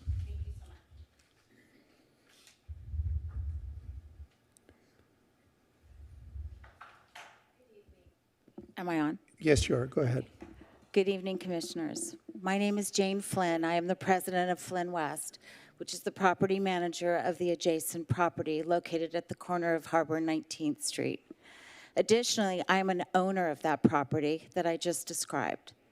I'm here tonight to express my strong opposition to this proposed conditional use permit. I have firsthand experience with Mr. Keith Scheinberg, the manager of RDK Holdings, the applicant. I would like to convey to the Commission his complete dismissal for following city guidelines, rules, and regulations, and I am sharing this information to make the Planning Commission aware of a repeat pattern of behavior by the applicant.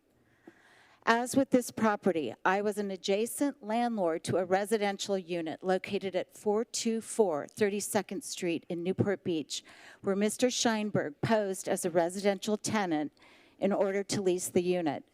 Mr. Scheinberg never lived in the unit, although he signed a lease stating that it was a living dwelling unit. He utilized the unit as a nightclub and adult filming studio without a permit. He mockingly brags about this in a self-posted video. I witnessed firsthand long queues out the door late at night, loud music, trash, debris, and disruptive behavior of intoxicated patrons coming and going from the residential premises at all hours. This was a paid membership business that patrons paid large fees to join. Mr. Scheinberg received many violations from the city of Newport Beach and numerous police department visits until finally code enforcement was able to legally evict Mr. Scheinberg. Mr. Scheinberg lied to everyone, the landlord, the city of Newport, to neighboring property owners, and personally to me over and over as he just wanted to keep his business going without permits. You have 1 minute. Okay, and following the rules. Additionally, it can be found on record that Mr. Scheinberg had a CUP permit revoked in the city of Upland for a chronic cantina due to public safety concerns. You can find this information in the City of Newport Beach Planning Commission records. You have also received additional information to show a pattern of blatant disregard for municipal laws and regulations that should be troubling beyond just the use proposed. I was extremely fortunate that with the Newport Beach property, that the landlord was an astute, hands-on landlord. This landlord spent thousands of dollars in legal fees and numerous hours with police and city officials. As Jill Welton already presented, Mr. Ruffle does not exemplify care and pride of ownership and would be required to oversee a cannabis retail tenant who has a history of not playing by the rules. Thank you, ma'am. I'm sorry, it's been 3 minutes. Hello, go ahead. Hi, thank you. Good evening, Commissioners. My name is Kendra Carney-Mayer. I'm a land use attorney representing commercial property owner Jane Flynn of Flynn West, who spoke just before me. This parcel is immediately to the south of the proposed cannabis use, as you've seen. As a prior city attorney myself, I have firsthand professional experience with the difficult position that you are all in, and staff as well, as you have to balance the zoning allowances with the realities of certain allowed uses, such as cannabis businesses. I submitted a letter that includes an aerial image of the properties and several responses to the conditions currently proposed. I would like to underscore a few points here. While my client and her tenants strongly oppose the approval of this permit, and there have been several emails submitted that contradict what the applicant has stated to you, they would like to ensure at minimum that appropriate conditions are in place.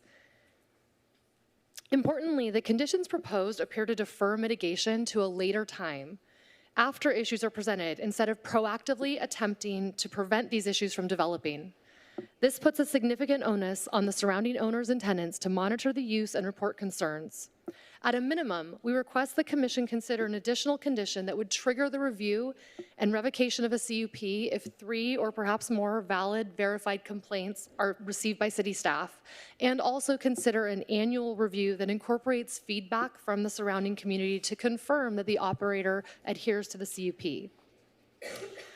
My client's property and the proposed dispensary share ingress and egress to their respective lots. This is not shown as her parcel is not part of their shared parking.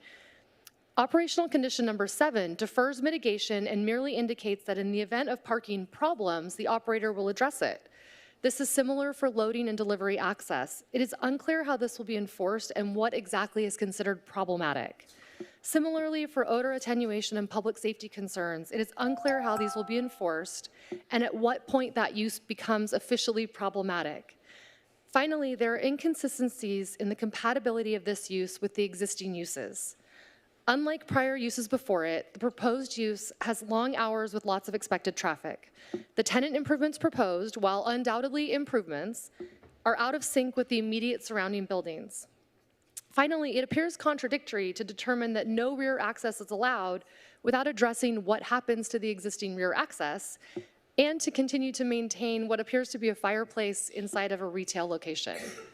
These are all issues that could potentially be addressed by more stringent conditions. In light of all the information presented to the Commission regarding the absentee landlord, an applicant who flagrantly and repeatedly violates municipal laws and regulations in a history of prior businesses, and the valid concerns that generally accompany cannabis uses, I urge the Commission to deny the application this evening, or at minimum to consider more stringent. Thank you. Anyone else in the chambers wish to comment on this item? Anna, do we have anyone on Zoom? Yes, we do. Lindsay, you may provide your public comment. Hello, my name is Lindsay Lobianco. I wish I could be there, but I can't, so I want to at least do my part. My son is sick right now, but I have been working for Keith Scheinberg for about 7 years, and I'm here as a reference. Keith is an innovator with great business and professional demeanor with a strong business acumen. We are really great at going to Keith, and he analyzes complex issues and situations, develop with innovative solutions, and it's driven significant growth and efficiency within our company, but also the surrounding communities. So I just wanted to give my input and reference for Keith and the business. Thank you very much. Thank you. Anyone else, Anna?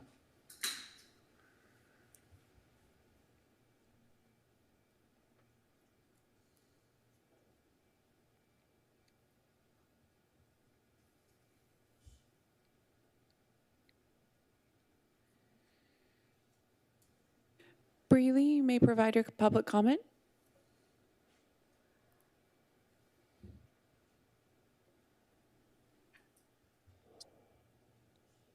Hello, my name is Braylee Conticchio. I am here as to give my reference also. I am an employee of Keith Scheinberg. I've worked for him for over the past 6 years.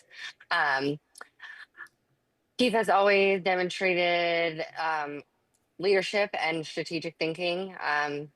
He's always been a great leader in our business. We have the ability. He has the ability to navigate challenges, drive growth, and he also fosters a very positive work environment. He's a problem solver and consistently leads with integrity and professionalism. So, thank you. Thank you very much. There are no other public commenters. Thank you, Anna. So I'm going to close the public comment portion of our public meeting and ask the applicant if he has any closing comments he'd like to make.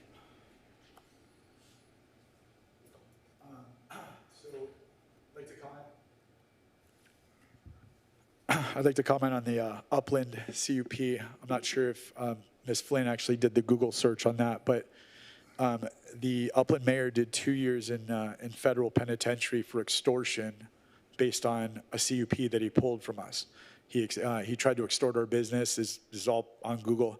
It was a crazy situation. Had nothing to do with us. We didn't want to use the mayor's construction company, and he pulled our CUP. So the FBI, we worked with the FBI, and he ended up doing 2 years in federal for that, as well as the police chief, who was also in on that whole racket. So in terms of not following the law, that's not the case. In fact, we did follow the law, and it was a unique situation. I'd like to address the property, the residents. My residence was getting worked on Linden Place. I did get that residence, and it's kind of half commercial building. So I do have a lot of friends, and we did have events there and sports events and stuff like that. It was just a big 4,000 square foot single, big location. So we kind of like had a, there was never, number one, we were never evicted. Number two, there was no police reports, no police actions. Every time someone did come, and it was usually Ms. Flynn that would notice our friends coming in, she would call the police. Police would come to us and say, we just have to show up. That's it. And they actually were very nice. There was no issues. We never received any criminal issues. There was never issues like that. It was just, we just used it as kind of like a big social hall for like a lot of my friends. So anyway, nothing, in terms of, I take offense to that a little bit because I am a licensed attorney in California and I do abide by the law. So, yeah. Okay. Before you step away, commissioners, any additional questions of the applicant? Okay, sir, thank you very much. Thank you, sir. Commissioners, any further questions of staff? Yes. Yes, Commissioner. Okay. So I had to look up what a pony wall is, just to see what it is. And I just want to make sure with staff, because if it ends up that there is no way to get from employee to retail sales area, is it allowed to, are they allowed to just exit out their retail sales door and enter through the public door in order to restock?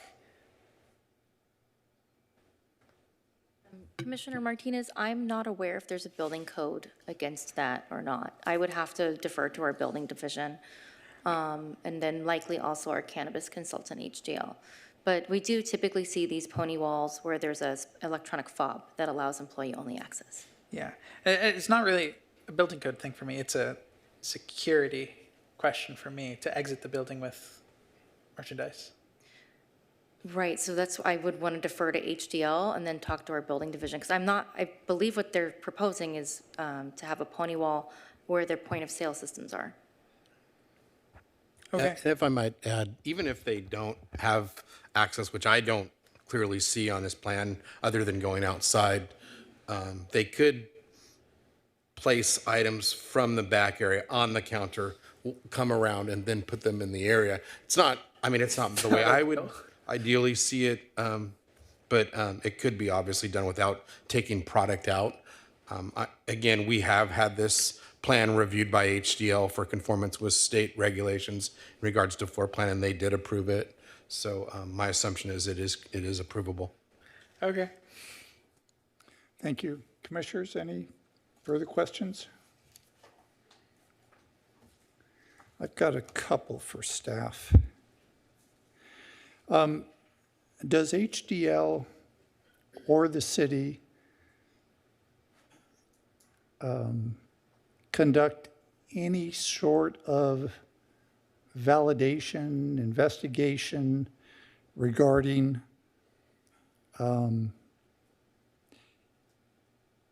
issues or claims related to the character of a proposed business owner as part of an application? Vice Chair Zick, so HDL reviews their criminal history as well as their financial history. So they're not doing a character analysis. Really what they're looking at is criminal records. So if, say, a code enforcement case resulted in criminal charges being brought against an applicant, they would see those criminal charges. They're looking at arrests, convictions, dismissals, other types of dispositions, which is like the determination after a charge. They mentioned with cannabis businesses, they often look at embezzlement, fraud, and narcotics charges, and bankruptcies. They review data from the State Department of Corrections as well as the National Sex Offender Registry. But ultimately, the applicants pass their background checks. Okay, thank you. So this issue of the fireplace, I saw that in some of the correspondence we'd received. A member of the public mentioned it too. Is there any concern that the city has with leaving a fireplace in commercial business like this? I'm not even sure if it's operational, but could you speak to that? Sure, Vice Chair Zick. So this is going to sound so strange, but there are many cannabis businesses with inoperable chimneys and fireplaces. It seemed to be a design feature that was popular at a moment in time. So I can take you on a tour of some of them, but they are non-operational at this time. So during our plan check process, we would go ahead and look at their detailed construction documents for the plan of what they want to do with that space. Would a business owner be allowed to operate the fireplace for ambiance or whatever? We would defer to HDL for that recommendation. I would be surprised if HDL would allow it in a cannabis storefront. We do not allow cannabis use. Okay.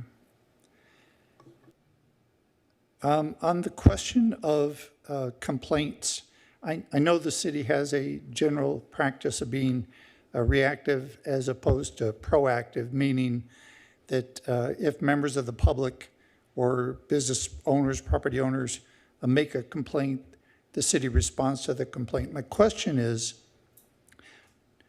do you keep a record of these complaints? So if the business owners in this area who've expressed complaints in their letters or concerns in their letters complained, a year from now, would there be some record that the city would have as to how many of those complaints were received, what the nature was, what the response was? Thank you for that question. We are tracking complaints related to our cannabis sites.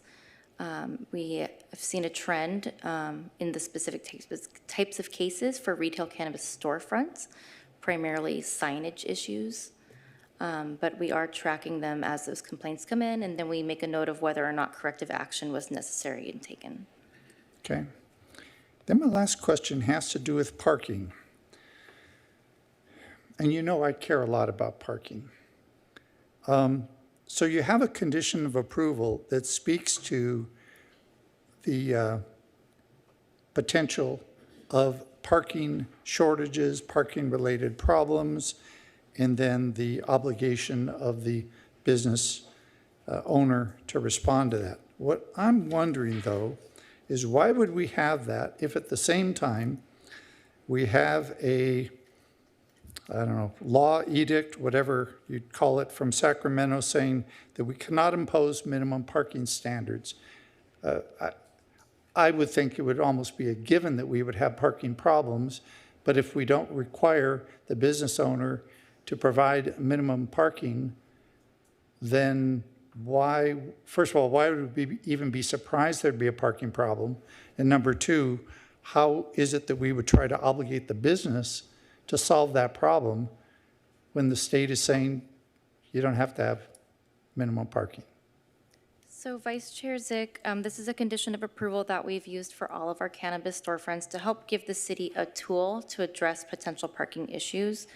Some of the ideas included in the condition are really encouraging delivery, because that takes the customers away from the site.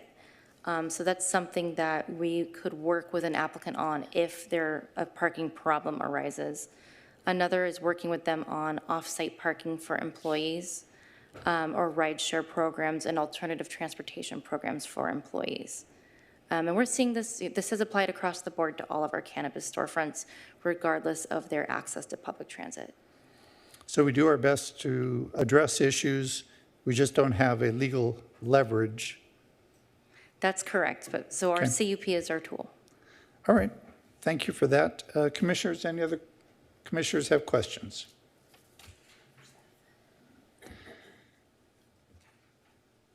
All right, then I will close the public hearing. And does anyone have a motion?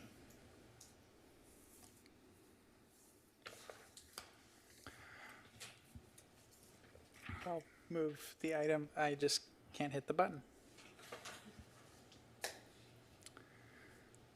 Oh, there we go. Commissioner Martinez, what's your motion? Thank you. I move that the Planning Commission find that the project is categorically exempt from the provisions of the California Environmental Quality Act, CEQA, pursuant to Section 15301, Class 1, Existing Facilities, and approve conditional use permit PCUP 240011 based on findings of fact and subject to the conditions of approval as contained in the resolution, with an amendment to building permit condition of approval number 5 to ensure that the bike rack is publicly accessible and not blocked by parked vehicles. Okay, thank you. Do we have a second?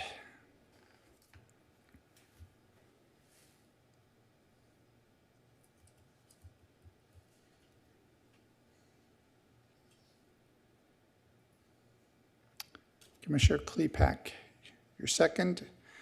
Commissioner Martinez, would you like to speak to your motion? Yeah, I think City Council has said we're going to go up to 35. So you have to go by what they're saying. So it's fine. I will note that within half a mile of here, there are Several bus routes, the 35, the 43, the 55, and the 71, all stop very close to this location, so I'm not worried about parking. Thank you. Commissioner Klepak, any comments? Okay. Commissioner Rojas, you want to speak to the motion? No, I'm good, thank you. Okay. Commissioner Andrade. I will not be supporting this motion based on policy LU 1.1 and land use policy 3.1. Okay. I will be supporting the motion because I don't have a lot of alternatives. The residents voted that they wanted retail cannabis in the city. City put together an ordinance. Your application complies with that. Public is concerned about parking. I'm concerned about parking. Sacramento is not concerned about parking. So it's not up to me. It's not up to us. There are people concerned that wrote in about the proximity to a family-oriented restaurant, family-oriented environment. We've had similar concerns expressed with other retail cannabis businesses in the city, next to a dentist that caters to children, next to another family-oriented shopping center. City Council did not care to put in separation requirements from those sorts of sensitive uses, so we're not able to consider that as an impact. So you're compliant with regard to that. A lot of people have expressed concerns about oversaturation. This also is a subject that the City Council has considered and chose not to include in our ordinance. Therefore, we can't consider that as a criteria relative to approval or disapproval. There are concerns about safety. A big difference between the illegal dispensary and these legal dispensaries is that we have a condition of approval that requires you to have a security guard on premises at all times. What we've heard from staff and from the police department on many of the previous applications that we've considered is that their experience is that the conditions actually get better in the vicinity of these legal retail cannabis businesses. Obviously, if there are problems, the public will let the city know, and the city will respond. And to the extent that it's an issue that is connected to your business and that you can manage, the issue will be solved. There's concern about your business drawing a different kind of clientele than other business in the shopping center.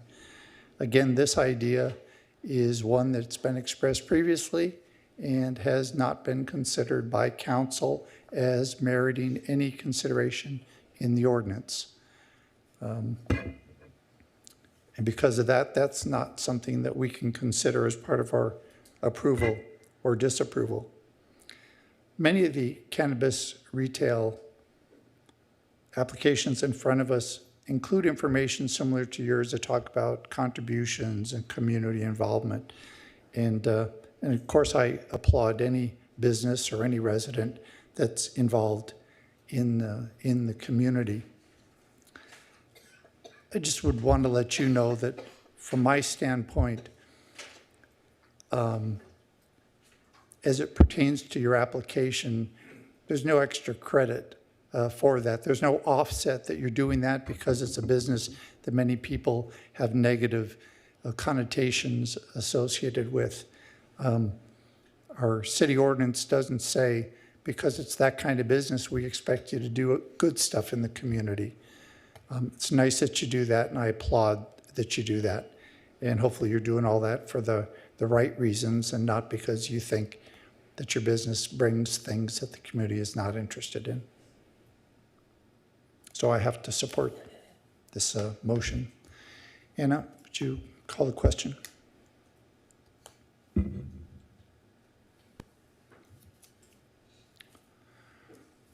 That motion carries 3-0 with Commissioner Andrade and Commissioner Rojas voting no and Chair Harlan recused. Okay, and that decision is final unless appealed to the City Council within 7 days. Thank you. And if we could take a 5-minute break and have somebody retrieve our chairman? Thank you.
So now, David, you know everything happens behind us, right?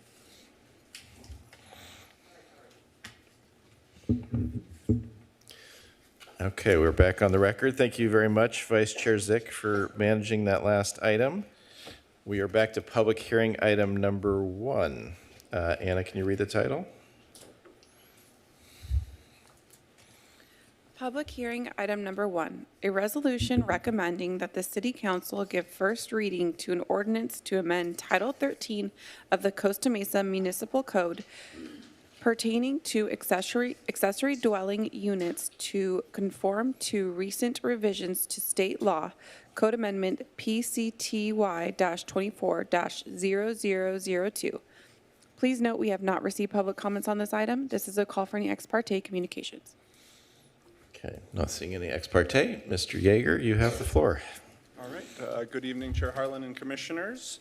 My name is Chris Yeager, Senior Planner with the City of Costa Mesa. I'll present the ADU Code Amendment to you today. So this is kind of a continuation of our discussion we had back in January.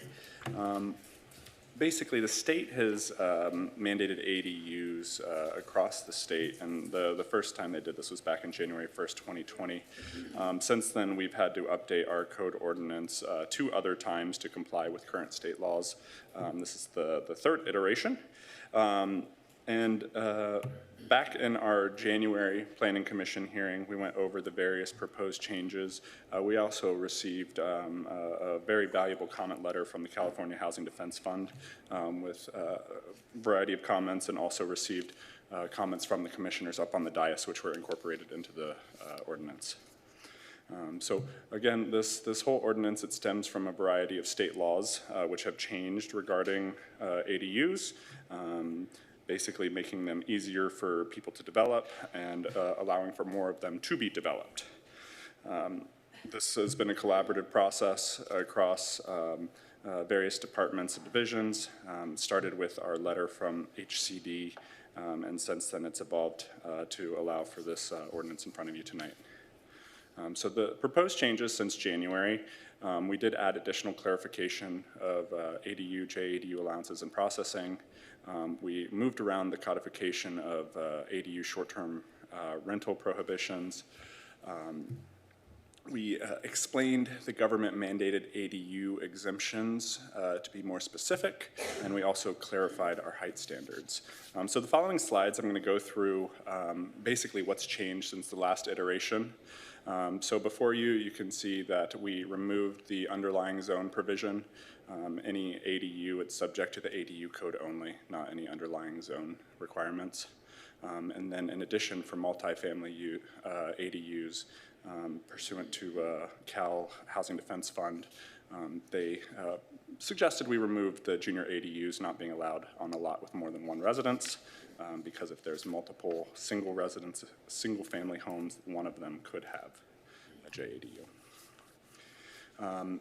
In addition, for detached ADUs on multifamily dwelling structures, we updated the maximum size to exempt maximum sizes for government code section 66323 ADUs. These are the state mandated ADUs, which we'll talk about in just another minute here.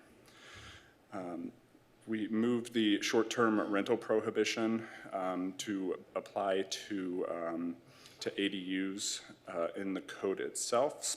Before this, it was in a section for deed restrictions, and Cal Housing Defense Fund, they let it be known that deed restrictions cannot be applied on ADUs, so the code section was moved, and ADUs are still restricted to leases of longer than 31 days, or 31 days or more. This section in front of you is the section which was expanded to outline the state mandated ADUs. The highlighted sections are the ones that have changed since the last iteration. Basically what we did here is we really listed out the standards for those ADUs, so it's very clear what is exempt from our development standards. Basically all converted ADUs, they're exempt. And then we also added the section that accessory structures are eligible for 150 square foot expansion for purposes of ingress and egress. For the other ADUs here, all detached ADUs on single-family homes, we also added the section which includes the maximum height allowed per the government code for the state mandated ADUs. These are the only standards we can apply to the state mandated ADUs. So for the detached, it can be maximum 800 square foot, and it has to have 4-foot side and rear setbacks, and as long as the height is less than 18 feet, the city's obligated to approve it.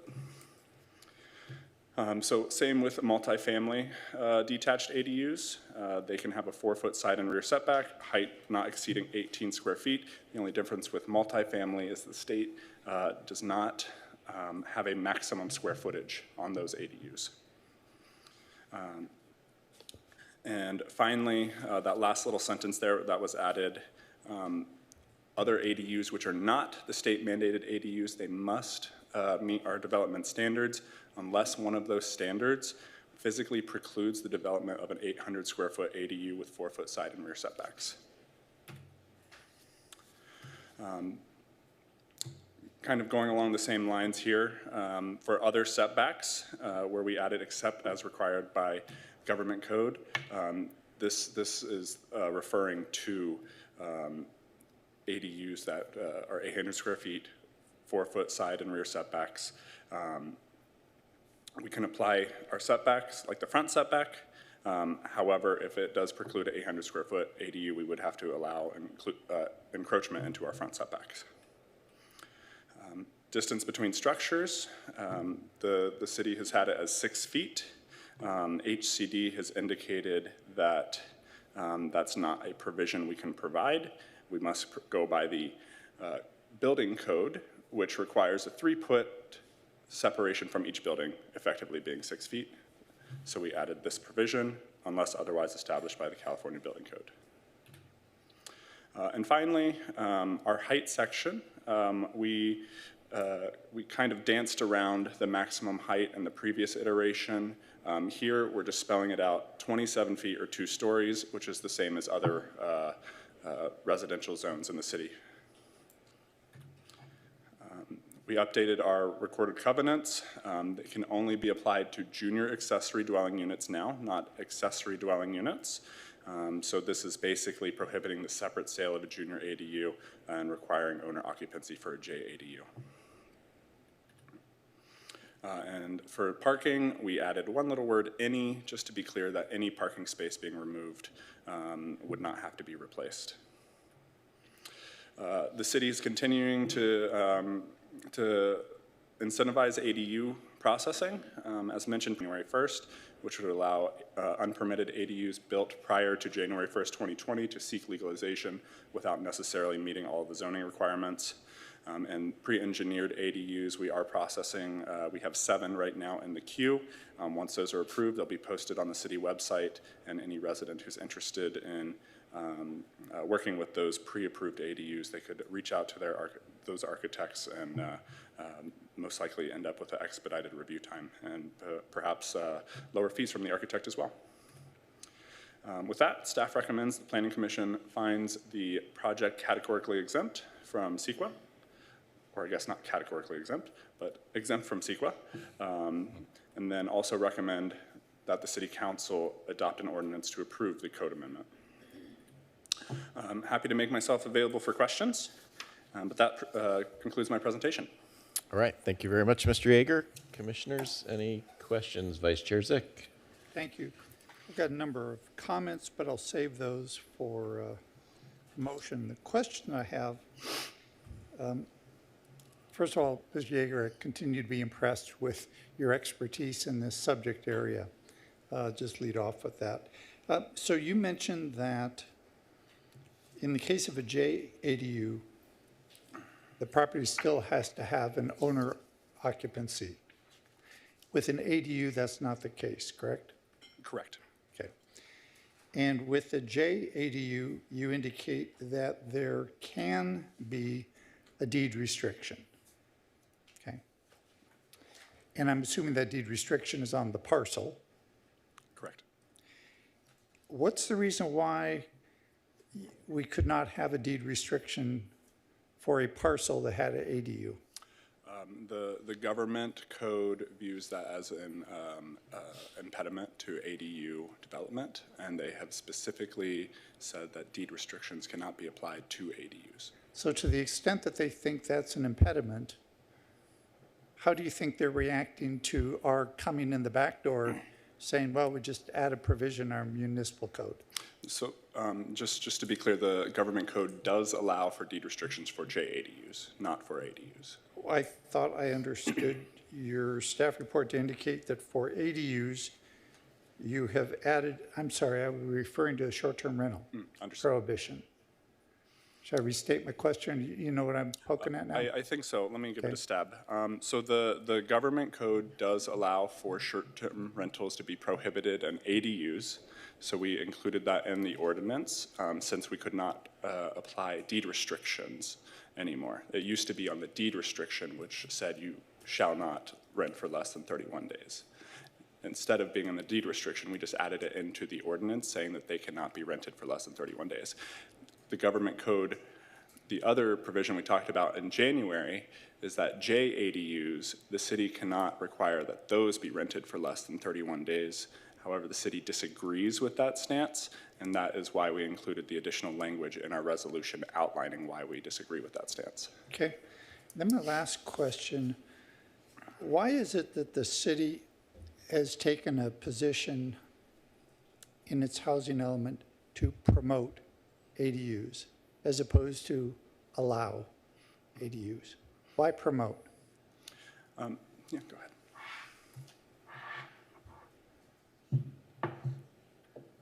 Sorry, finding my microphone here. Anna McGill, Advanced Planning Manager. While I was not here when it was being drafted, I think the language is it's a couple of different things. One, our strategic priority is housing, and it's one opportunity to quickly and efficiently build housing in the city. I think that's recognized in the housing element. The other reason is that at the time HCD was allowing the city to make the determination that ADUs could be considered either low or very low income units, and it was again, a more efficient and quicker way of getting affordable units towards our RENA progress than, other modes of building housing. Okay, so you're not able to necessarily put a point of finger towards who is actively promoting this, as opposed to simply allowing it? Well, I think the city does continue to promote it in various ways, and I think those are the reasons why. Okay, all right. That answers my question, I think. Thank you. Okay. Anyone else? Oh, I did have one more. Okay, Vice Chair Zick. Page 3, there is an indication at the bottom of that page and into the top of the next page, and I might be reading it wrong, that we are now allowing 2 ADUs on a single family lot. Am I reading that correctly? Tell me I'm not. You are reading that correctly. Oh gosh, thank you, that's it. I don't even need an answer, thank you. Okay. Commissioner Martinez, Thank you. at your peril. Yeah. Okay. First, I'll just say thank you for all of the work that has happened between the first time this was presented and now. Going through it, I was like, I basically have no other questions because I think most of them were answered. So some of these are just just like technical. Government Code Section 66323. First of all, can you just explain what that Government Code section does? 66323? Yes. So Government Code Section 66323 lists out the state mandated ADUs, and it lists out the exact standards that a city can apply to them. So that would be the conversion ADUs, detached ADUs on a single family home with 800 square feet or less and 4-foot side and rear setbacks, the detached ADUs on multifamily with 4-foot side and rear setbacks, and then also any JADUs. Yeah. So throughout this ordinance, there are multiple references to that government code section. And it says, basically, every single time it's mentioned, it's like, this section, but not if it's 66323. This section, but not if it's 66323. So I'll start by asking for B5A 1 and 2, which is on page 4. These are maximum size limits in single-family areas, detached and attached. Neither of these make mention of Government Code Section 66323. So the question is, should it? It could. Further in the ordinance, it describes the standards that can be applied to those 66323 ADUs. So the staff felt that that was addressed in that section. Okay. And just a ordinance framing question, so this might be better for city attorney. The fact that this government code section appears throughout the document and essentially says none of these things apply, would it make more sense to say in section A, say if it's a 66323 unit, ignore this entire section 1335? You know, Commissioner Martinez, to really answer your question, I would need to sit down with the entire code as it's written, as entire proposed ordinance as it's written. Code drafting is an art. And just taking one section out and trying to answer a specific question is difficult to do. Okay, then I would recommend for city council, just look at that.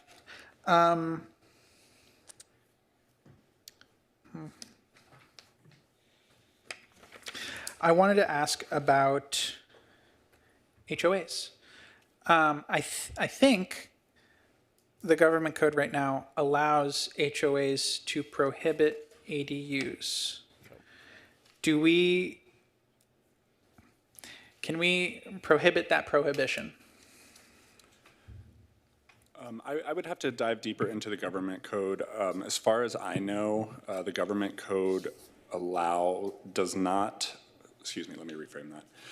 HOAs are not allowed to prohibit ADUs. They do have limited discretion when it comes to design for the ADUs.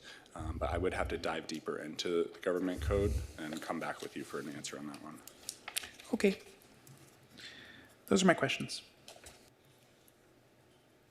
Okay, if there are no more questions from the dais, I will open public comments. I'm not seeing anyone in chambers. Anna, do we have anybody on Zoom or on the phone? No, we do not, Mr. Chairman. Okay.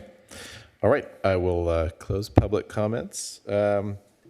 Commissioners, any further questions of staff? Commissioner Andrade.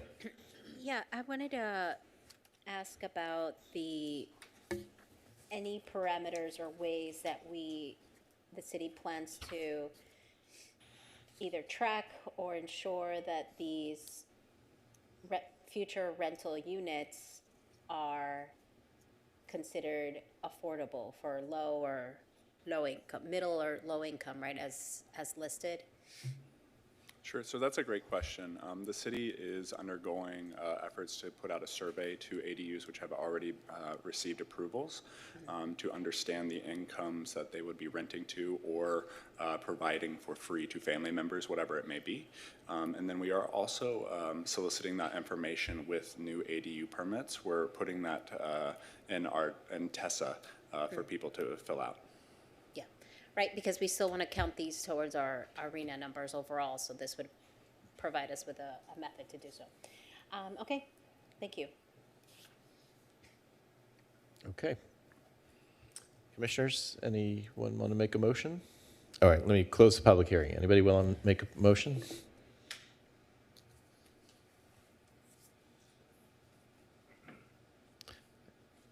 David, are you? I would if the button worked. Okay. Commissioner Martinez is making a motion. What's your motion? I move that the Planning Commission adopt a resolution to find that the project is exempt from the provisions of the California Environmental Quality Act (CEQA) pursuant to Public Resources Code Section 21080.174 and CEQA Guidelines Section 15282H, and recommend that the City Council adopt an ordinance approving Code Amendment PCTY 240002, amending Title 13 of the Costa Mesa Municipal Code, Zoning Code, pertaining to accessory dwelling units.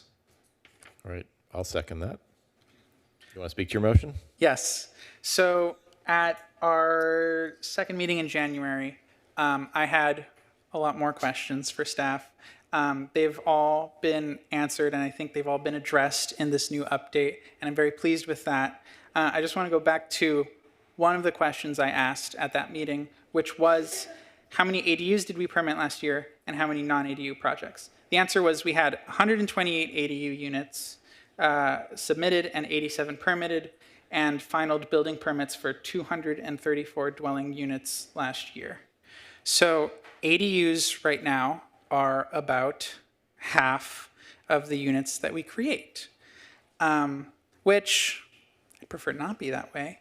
But while it is that way, it's good to further allow more dwelling units in this city because we are in a housing crisis. We need more units, and this is one way that we are going to do that.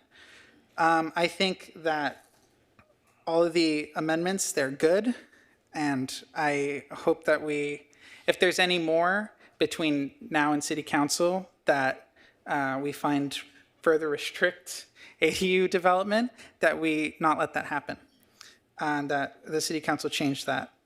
I'd asked City Council about that 66323, that they consider just any unit that's there, just exempt it from this entire section. Hopefully the city attorney looks into that. And finally, I will ask, I don't know, staff, someone, to continue tracking ADU laws from Sacramento, from the state. I'm looking now at Assembly Bill 1154 concerning junior accessory dwelling units. And I can tell that it would already affect our code if it passes. So hopefully next time we won't have to go this back and forth with HCD in order to update our code. We can just do it, we can just implement it, and we won't get this nasty letter. So very good updates. It'll ensure that more housing units are built, so I'm very supportive of it. Thank you. All right, thank you. I share those sentiments. ADU production has been an important part of addressing housing crisis that we have here in Costa Mesa. I think, Mr.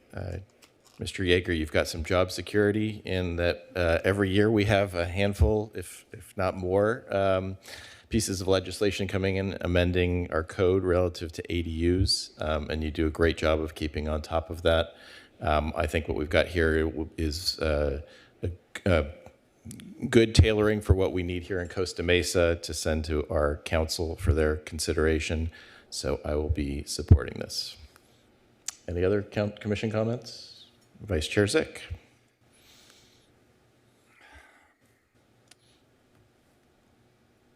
I think very little of what I say matters on this topic. I think very little of what anyone in Costa Mesa says about this topic matters when all the direction and all the rules seem to be coming from Sacramento.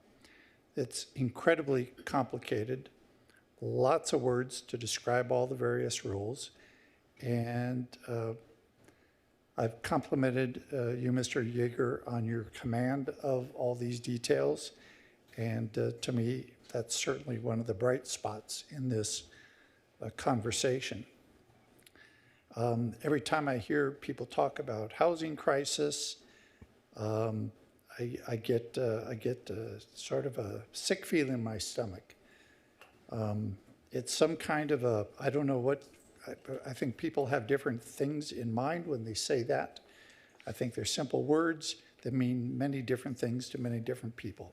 Because there's a housing crisis in every major city in the US, all across the country. We have no unique situation in Costa Mesa or in California for which housing crisis is an appropriate descriptor.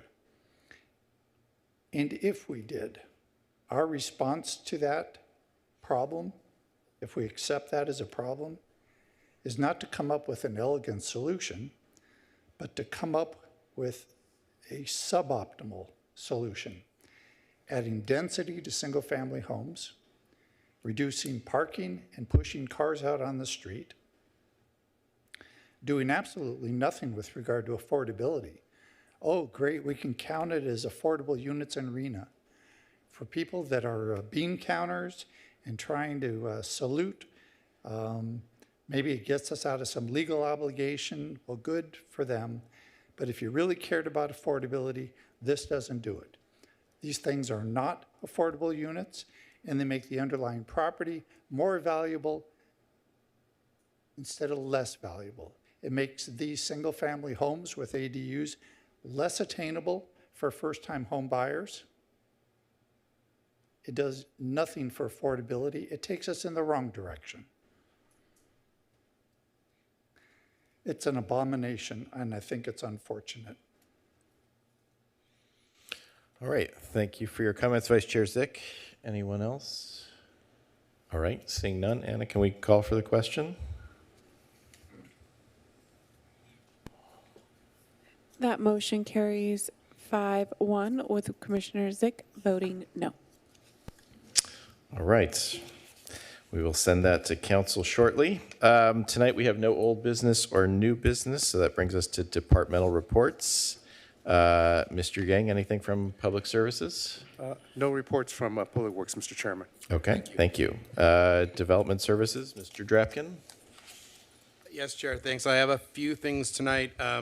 Real quickly, wanted to respond to one of the questions that came up tonight about the pending cannabis application addresses. There are the three. I have them. They're 141 East 16th Street, which the commission has already reviewed, and it was tabled, and 2648 Newport Boulevard and 779 West 19th Street. What was that last one? 779 West 19th Street. We also have, I wanted to mention that we have the Housing Annual Progress Report that'll be coming up here very shortly. We're going to be sending it to council first, and then after the council reviews it, we're going to bring it down as a report to the Planning Commission. So that'll be occurring relatively quickly. One of the issues with the report was that we have to actually account for the ADUs and their economics. So we're currently trying to find that information, and then we're going to submit to the HCD as the complete package. We had another question that came with it this year, and that was one of them. So we're kind of scrambling for that right now, but we do plan on getting that information. And lastly, as Commissioner Martinez mentioned, the council did approve a contract with our rezone objective design standards consultant. Ms. Ty is here tonight. She can provide a really good presentation of what the whole process looks like, but not to store thunder. There's a lot of things going on in a very short time period, and I'll just leave it at that and let her. Great.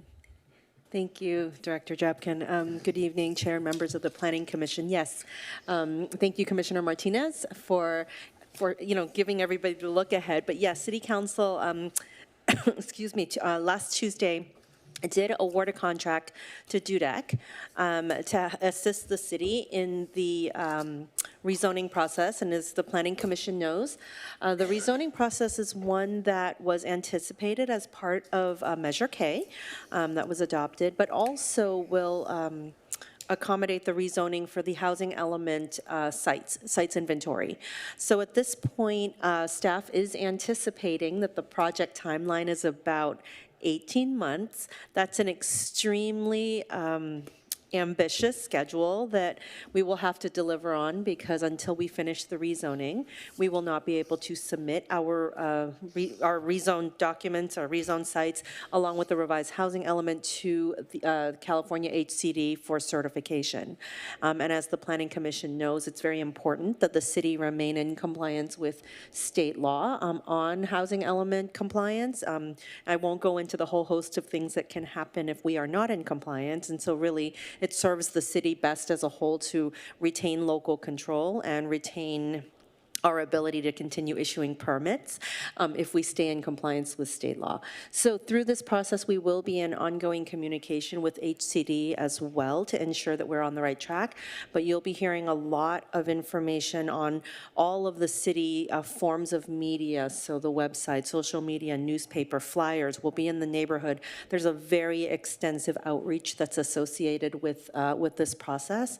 And then once we build the community outreach schedule, we'll also be able to give the Planning Commission a look ahead on our touch points with you and the visits we'll have on all the updates on the different components of that effort. So I'm really excited that we're able to get started. We're trying to get the contracts through and everything signed right now. We expect project kickoff to be in the next couple weeks. So thank you for the opportunity to give you that update. All right, thank you very much, Director Tai, with that update. Lastly, City Attorney report. Mr. Preziosi? Thank you, Chair Harlan. I have no report this evening. Okay, excellent. Well, with that, we are adjourned. Thank you.